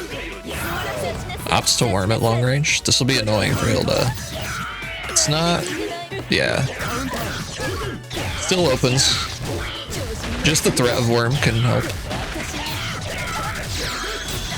Really, Merkava shouldn't be able to worm at that long of range. Oh. Could have got a lot off of that worm opening.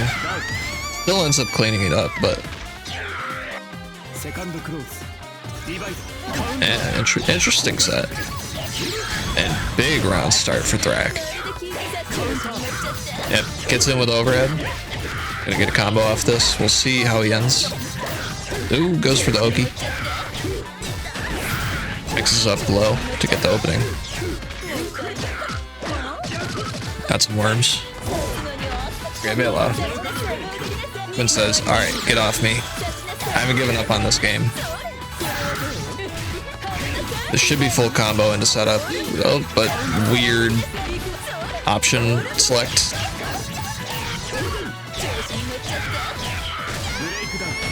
Yeah. That was interesting. I'm not sure what Quinn was going for, because I'm so bad at naming Hilda's moves, but like that wasn't the standard like combo route that you typically see. It did lead to an opening, but if Quinn, it seems like, was not ready to pick up a combo from that point. Like off of the hit at the end.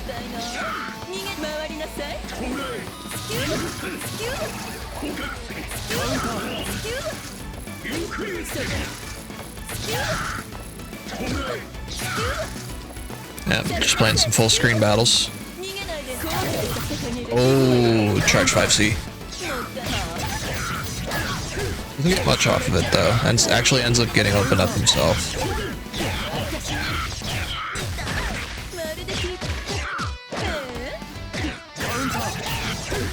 Ooh, tried doing 2A to out of the block string, but not sure why it didn't actually land.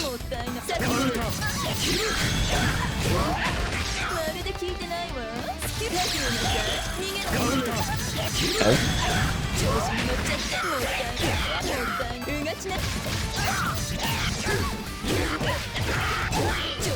Yeah, with punish.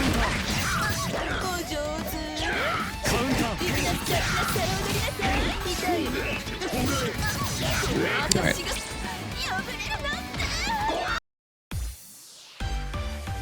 Well, that was quite a run from Quinn. GG's to both players.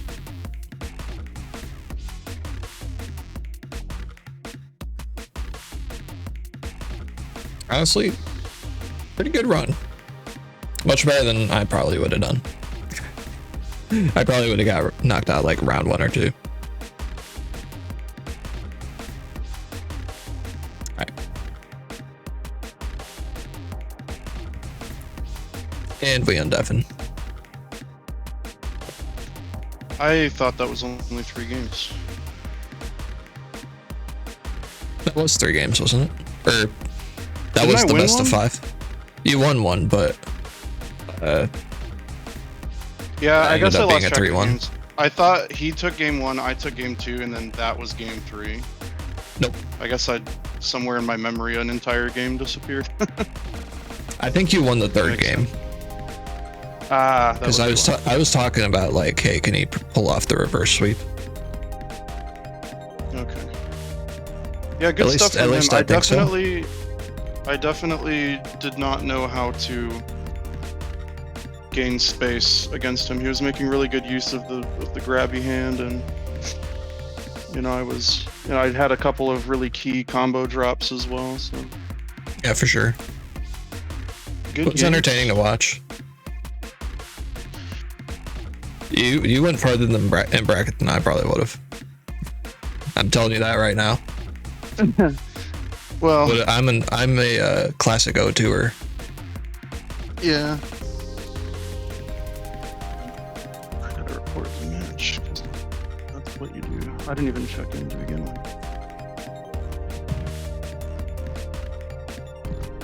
Oops, I didn't mean to click that. My bad.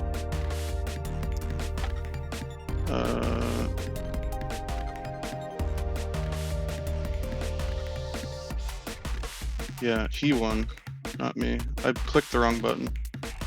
Whoops. It's fine. It won't We know what you meant. matter. Yeah. It was basically a 2-1, except for it was a 3-1. Yeah.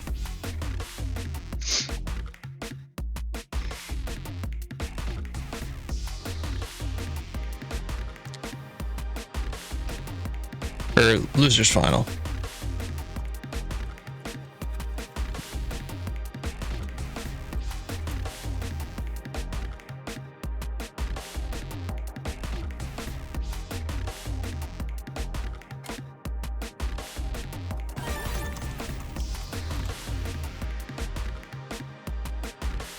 Okay, we have Thrack and Andrea.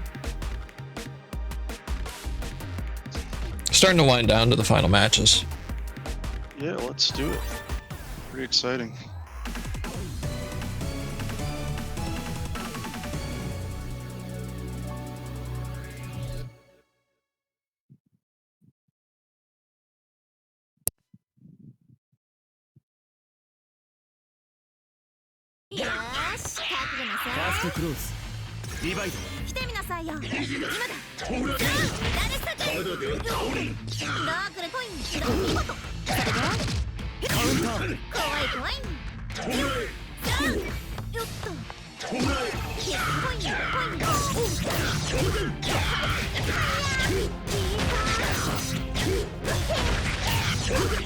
Just realized I was muted.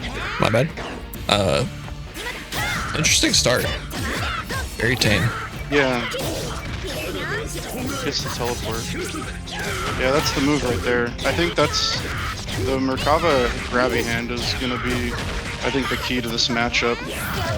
Because he's gonna have to try and hit Yuzu with it, whether she's in the air or on the ground, and try not to be incorrect in his choice, because you know, one false move from either of them could lead to a full screen confirm. So yeah, it's a pretty volatile matchup here.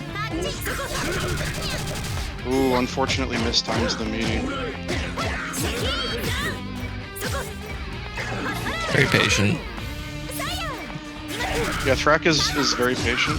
I started to really struggle to get anything done on him at all once he just kind of turtled up. I think that was probably the best choice he could have made.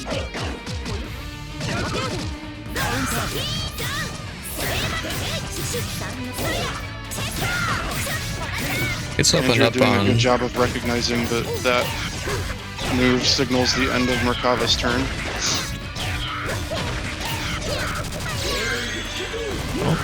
We get flappy hands. Keep everything inflatable on Big flailing. IW combo. Merkava. Wakes up with the IW. This won't kill, but it, you know, both players are now one touch. So, ooh, that's a Empty classic assault Yuzuriha throw. move. Empty assault with the charge C does not come out with Yuzuriha. She doesn't have enough time before she touches the ground, and it's an excellent way of baiting an overhead with her. We counter it. Wow, she's got the FFA combo. That's so huge. Yeah, that's 4.2 for your a lot trouble. of damage. Oh, the conversion. I think we're seeing Ultra Instinct Andrea here. Andrea wants the run back. I could tell. Dead, Might if get she it, can too. finish it. Oh, Oh, opening. just remain calm. No reason to panic yet. One touch. It's your turn. Oh, doesn't take it. Your turn. 4B wasn't the choice. Think the skills? Nah. Wakes up super, the classic. I managed to get it to work against Thrack once too in the corner, because he does tend to go for the attack on the opponent's wake up, so just the wake up super option is pretty strong there. Yeah, especially with Yuzu. Like, wake up super is just seems like it's very easy to land. It's got a big hitbox. It's very strong. We've seen Andrea representing the wake up super option all day, so we'll have to see if Thrack starts to bait it out or how it plays out. Good start. Because it lost him, I think, both of those rounds, if you think about it. Unfortunately, the FFA doesn't connect. That is a very hard combo, and landing it definitely is worth the props. That's safe, but only just. Oh yeah, punish.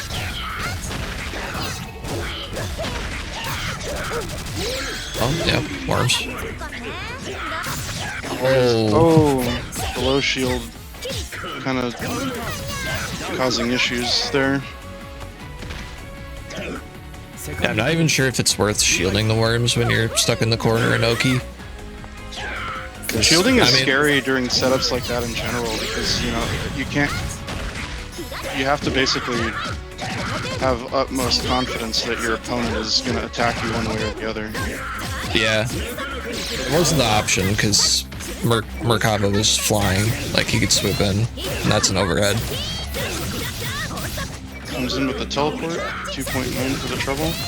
Same thing again.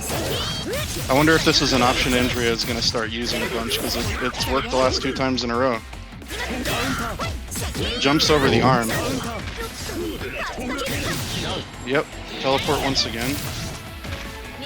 Looks like the ball is in Thrack's court now. How is he going to start dealing with these teleports? Nice parry. Ooh.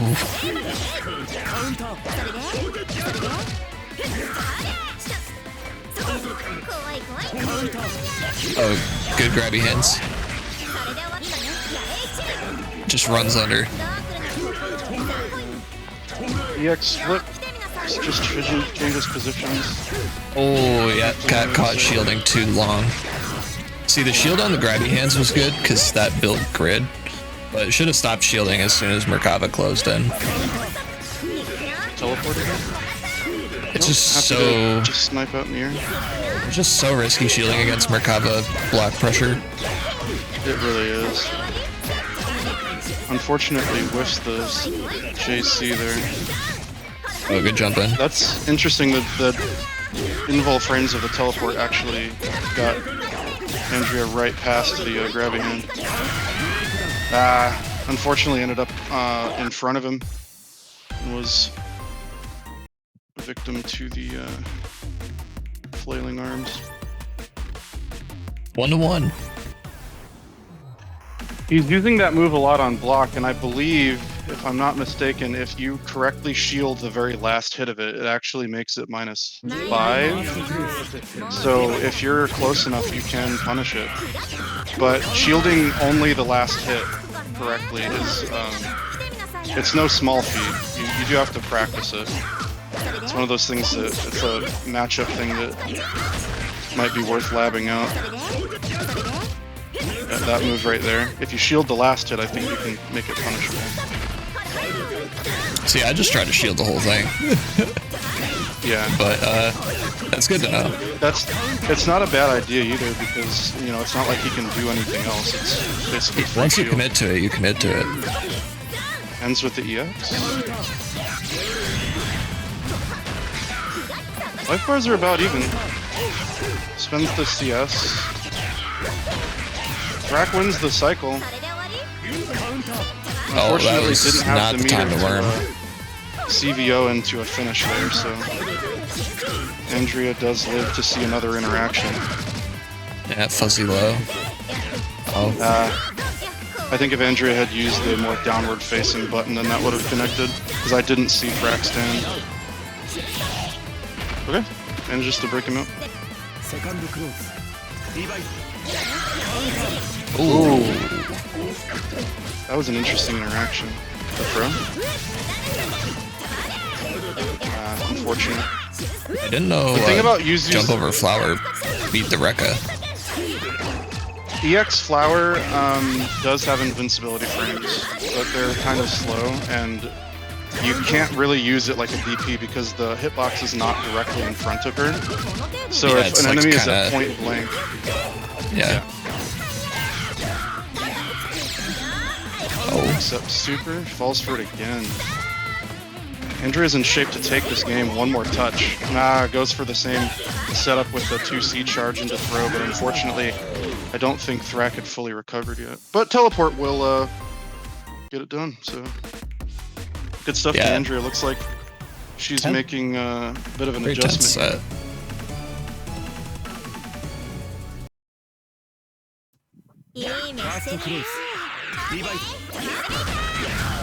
Oh my god, just goes. You know, both players throw something right at round start, and, you know, one thing just beats the other straight up. I was trying to be a little more conservative with my round starts past a certain point, because I'm not actually entirely sure what Hilda options are good at round start. So. The pinwheel seems good. That seems to be like her only real, like, straight up attack. I think the hold back to start is like the Hilda classic. Yeah. Yeah, it's funny watching the round starts from everybody, because everybody starts off very respectful and just like, okay, I'm not gonna throw anything out, see what they do, and then as the games or rounds progress, then they're like, all right, fuck it, I'm just gonna throw this out. Yeah. Thrack is getting a lot of really good use out of that EX Fireball confirm off the grabby hand. It really feels quite punishing to be hit by it. Yeah, just like this. He gets the hard knockdown, you know, decent damage. He's running up into your face. Drops the It was a red combo anyway, and then the FFA didn't hit, unfortunately. Mistimed the meaty 2A just slightly. That's unfortunate. Yeah, this should be some damage. Yeah, gets the final open up into the round. I think that's 2-1.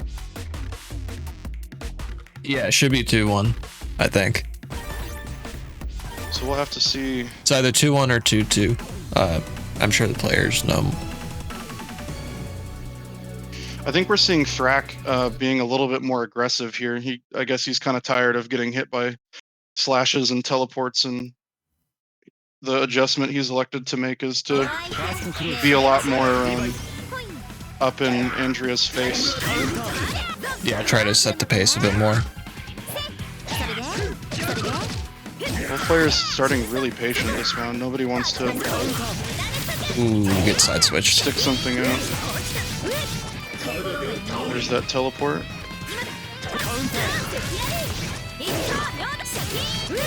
Making good use of the TK height to jump into slash. Teleport to punish the hand again. Big EX. One more touch to kill. There's the hand. Ooh. Yep.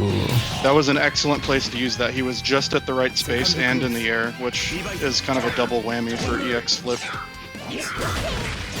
Ooh, the big overhead hits like almost behind him with the huge hitbox. Frame trapped. Unfortunately, wasn't really ready for that to connect that way. Andrea has the cycle. Unfortunately timed. That 4B actually does delete fireballs. If you time it just right. One thing I realized we haven't really seen much from Thrack was like raw grab. We're seeing a lot of command grabs, but I'm not seeing the raw grab being like an option. Which like it's a good thing to throw out every now and then just to check like, okay, are you teching? Like, are you? Because it's free damage if you get it on a block string. But I mean, Merkava 2A and 2B is just so strong. Flappy hands. To the IW, 4.6 for your trouble. I guess the final open up, and that's going to be the round. Thrack is on match point here. Let's see if... Wow, round start super. Andrea really showing how she's feeling about the current situation here. But it does work out. Yeah, just uni things. She is not going quietly into that good night. We'll see if she can turn this massive health lead into a game 2. It's looking a little unfortunate at the moment. EX worms in the corner. Gets the open up, but unfortunately doesn't get a full combo. Hits her again with the low. It was a good initial block on the Wormoki from Andrea. Like, that's a hard situation, but she respected the high option. Veil off. Veil off. Nah, that works. Yeah, that's an option too. Veil off was... I was spamming veil off there. Oh no! Yeah, if Andrea had opted for an A slash there, it would have hit him. I think she anticipated Thrack coming forward a little bit, and instead he just kind of hung there in the neutral jump space. Yeah, that was our game 5, it seems. Good GG's. games to both players. Well done to Thrack. You know, weaving through the minefield that is Yuzu splashes, and honestly putting in some really solid corner pressure to, you know, keep Andrea sitting still. Yeah, that was a very impressive match. We just need to get that last match reported, then we're good to go on to our grand final. Yeah.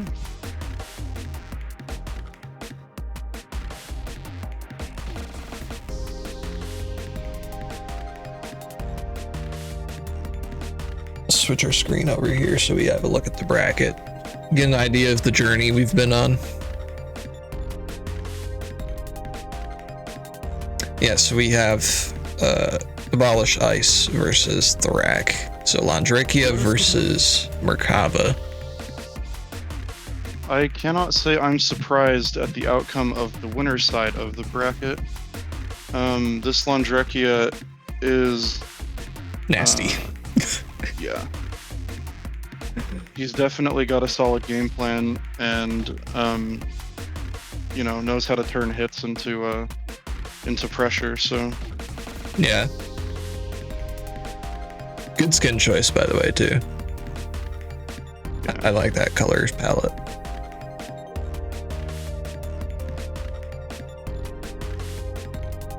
It's very target employee. Yeah, it looks like Thrack's taking a quick step away. I cannot say I blame them because they have been playing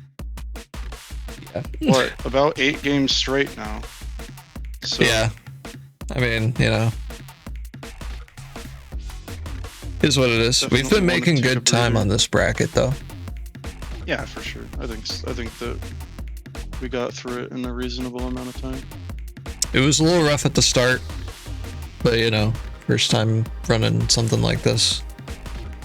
We ended up figuring it out as we went. I'd be interested to hear people's feedback on this. Oh yeah, for sure. I'm seeing a lot of positivity in the Discord chat. People congratulating each other and just in general being supportive. Yeah. Which you love to see.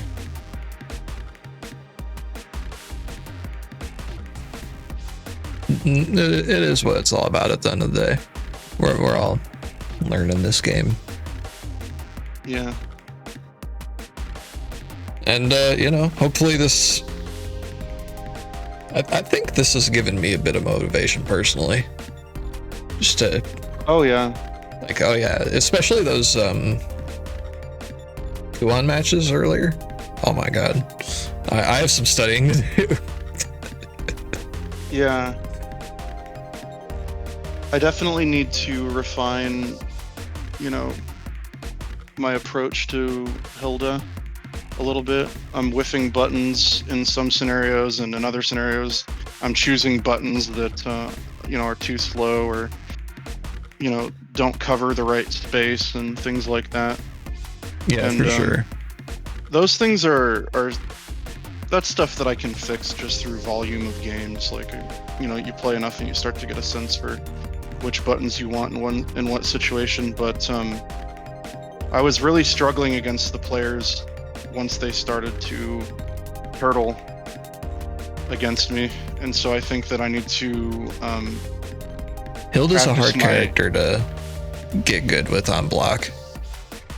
Yeah, I need to up my Hilda harassment game, because I think that's what it comes down to, is just how much you can annoy your opponent into making a bad decision. The basic bread and butters that you were doing were like very clean. There were a few moments where like I don't know what the notation for the move is, but it's basically her like forward pinwheel. Like sometimes that would hit where like the opponent would be hit by like the back end of it, and that would drop something. But that was like, yeah, out of all of the combos that happened, that was like very rare to happen. And like when that didn't happen, you were pretty consistent with converting into the bread and butter. It's probably just like, just need to practice the block strings and the actual like mix. Yeah, that move is her, it's both her 6-6B and her 6-6C. The B goes a bit in front of her, and the C goes quite a bit in front of her. And you have to pick one. When you know you're about to run up and try the pinwheel, you got to decide whether you think your opponent is going to be close to you or far away from you by the time it comes out. And I think you can see there was multiple times across all of my games today where I made the wrong choice. So it's just one of those things you have to learn and get used to. Yeah. Like with UNI2 as well, like this is something that I'm like just starting to like really touch on recently. Like it's like, okay, I've been learning a specific character, right? And like as a new player, you go into mission mode, you learn like your basic bread and butter, and then you go into training mode and you like start learning your combos, right? Like, okay, what do I do leading off of each individual starter? But not a lot of people really like do different like settings and options in training mode. Like, you know, setting the CPU to block a certain way, or like be able to block everything just to practice like block string pressure, or like what I was doing at the start of the stream, which was like set the CPU to attack and just like practice blocking yourself.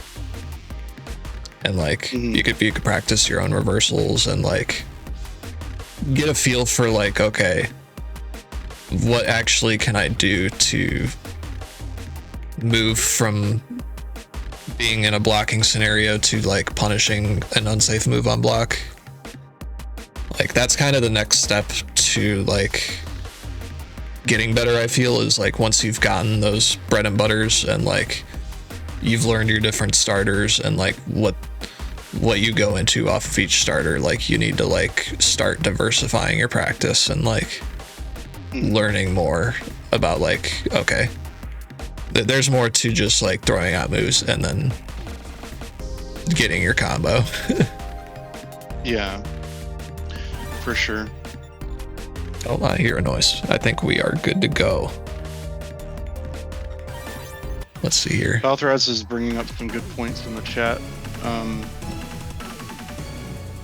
Yeah, whiffing 2A when 5C 3C is blocked is pretty key, and it's something I don't do nearly enough. Uh-oh.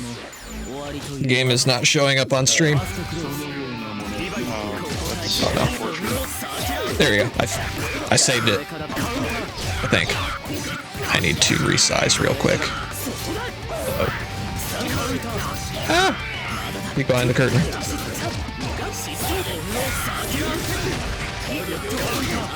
Close to the action here.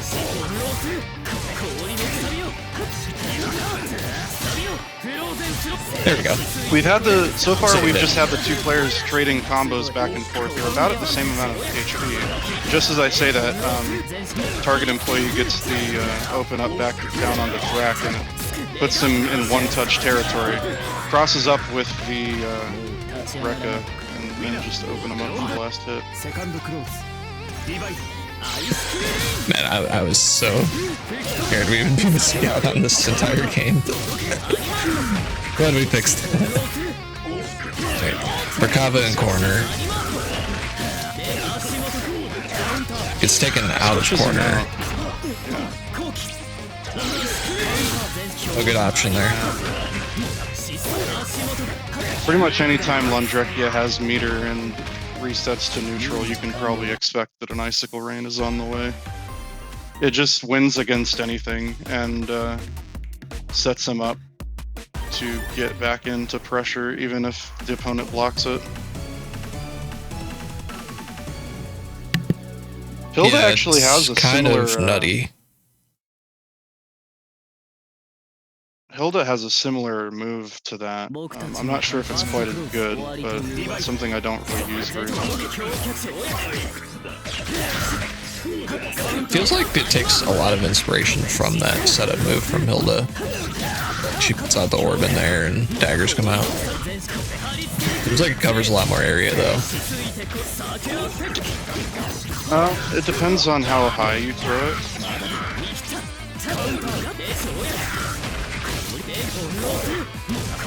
Ooh.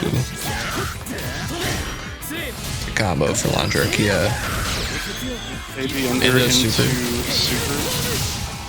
That is so consistent, just because of the way that it's coded. I'm pretty sure it's just guaranteed to work, so always a solid option, and 5.1 for the trouble. So, huge combo coming out from Lon. Round start. We have immediate upper into staggered Rekka low. This character is scary. Yeah, I'm not even sure where I would begin to block this stuff. Seems like you just need good reaction time. Like, well, that was one just of those types of things. Mashing into the Blossom setup.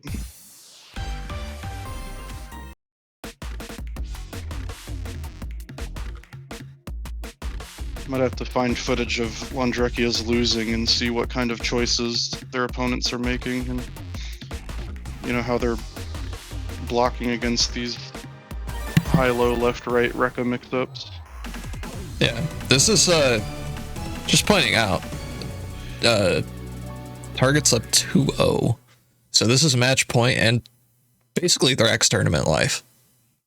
Yeah. So he either reverse sweeps to reset grands, or Target takes this. That's true. It's already not looking good for the loser side hero here. Got him in the corner once again, crosses him up. That's been his option, I think, pretty much every time, is to do the version of the Rekka that ends up on the other side. Runs up throw to, you know, take advantage of Thrack sitting still in the Blossom range. Mashes out on the blocked overhead attack, which is definitely a brave thing to do. Unfortunately, whiffs the attack on round start. All the way to the corner. Smells blood. He's just going in at this point. Offensive veil off. Throws him out of the icicle. Yep. React to the meteor super. And just, over the Rekka. EX reversal. That 5B covers so well. It really does. And that's it. 3 quick games for friend in the Discord, target employee in the game. Well played to him. And yeah, good games. Overall, really good bracket. Glad we ran this. GG's to everybody involved. Thank you guys for joining. Really appreciate the turnout. I was kind of worried that this would flop a bit. Yeah, I was worried that we would, you know, only see like a single-digit number of participants, and you know, but I think we had a really great turnout. Thanks to everybody for being active in the chat, joining in the discussion, and I hope we get to do this again sometime soon. You know, I'm down to help out. Yeah, I'm gonna collect feedback on this, see exactly like what we can do for next time. I'm gonna try to learn a bit more about Start GG, see if I can fix some of the issues that we were having at the start of the bracket. Yeah. And, maybe we'll run one of these like I don't know, maybe like in a month from now. Sure. I don't think I can handle doing weekly, but I think like once per month would be like sweet spot. Yeah, you know? I think for our community, monthly is a good sweet spot because it gives everybody time to work on things that, you know, things that they've seen in competition that they need to work on. And you know, one of the best things about doing a bracket like this is we're all sort of in the Discord together. So if you lost to somebody in bracket, just send them a DM. Hey, do you want to run a long set? Maybe I can figure out why it is you're beating me. Maybe I can figure out what I need to do to win against you next time. And you know, just practice against each other. And you know, hopefully that's something people do. I know for certain that I want to play more games against Thrack and try and figure out how to beat this Merkava. There were a lot of people coming out today that I have not seen play until today, and I'm very excited because this means we're getting more people to play. Hopefully we see some of these people, you know, playing and looking for Game Channel, you know what I'm saying? I think everybody is looking to learn more about this game, learn more matchups. And yeah, it's just cool. It's just cool seeing new people. Please help LMAO. I'm the Lond, and yeah, I'm always here to run games with people if they want matchup experience. Word. Well, it was honestly very entertaining watching you play, good sir. Congrats on the win. I will hit you up later on Discord regarding your first place prize, which is going to be a commissioned drawing of a character of your choice from Under Night 2. So you have that to look forward to. It's first ever uni tournament. Hey, that's not a bad first result. You know. Hopefully we can hook you up with the first place prize soon. I think your expertise with the character is pretty clear. I mean, 900 games under your belt. You're turning your hits into knockdowns, turning your knockdowns into pressure. You know how to open somebody up when they're, you know, stuck in the corner. Yeah. I think that the amount of practice you've put in really shows, and you know, just well done. Very impressive. Very aggressive playstyle too. Like, yeah. You can definitely tell at the end of that last set, like, yep, put on the pressure. If someone's folding to the pressure, like, don't let off that break. Played a lot of MBTL. Is that Multiblood? I grind really hard with one friend. Oh, gotcha. Type Lumina, yeah. You know, I can empathize with the social anxiety, because I've personally struggled with social anxiety for quite a long time, so I can relate. But honestly, man, very impressed. Again, I'll hit you up later on Discord regarding getting that art drawing for you. Yeah, man, and you know, if competing in online brackets is something that you find you want to do more of, I could absolutely see, you know, competing in the weeklies that they're running, you know, in your future, the Aegis one, the WASD one. Yeah, there's so many weekly brackets that they run for this game, and I think if you start joining those and like you keep practicing, like you could be a real mean player. So just keep it up, man. Much love. Yeah, no, this does make you the local villain. That's the reality. Yeah. Well, you're the rival now, right? Yeah. Everybody's gonna be looking at you like Sasuke Uchiha. Well, but I mean, hey, congrats on the win. And honestly, yeah, we'll definitely have to run another one of these. I'm not sure if I'll upload this to YouTube, but the VOD of the stream will be available on my Twitch channel. I'll make it a point to save the VOD on Twitch, so you guys will at least be able to view it back there, if nothing else. Yeah, I can't wait to go back and see what you had to say on commentary during my matches. Yeah. I'm sure I'll be hearing about it. All right. Well, thank you guys for watching. Thanks so much for having me on. I'm not super experienced with commentating, but I had a blast, and you know, I just wanted to say thanks for letting me do it, and thanks to everyone in the chat, and I hope that at least some of it was valuable. I appreciate it for sure. Yeah, thank you for coming on commentary. It's been really fun. Yep. And yeah, we will catch you guys. I guess in the beginners Discord. Yeah, peace. Yep. See you. Peace.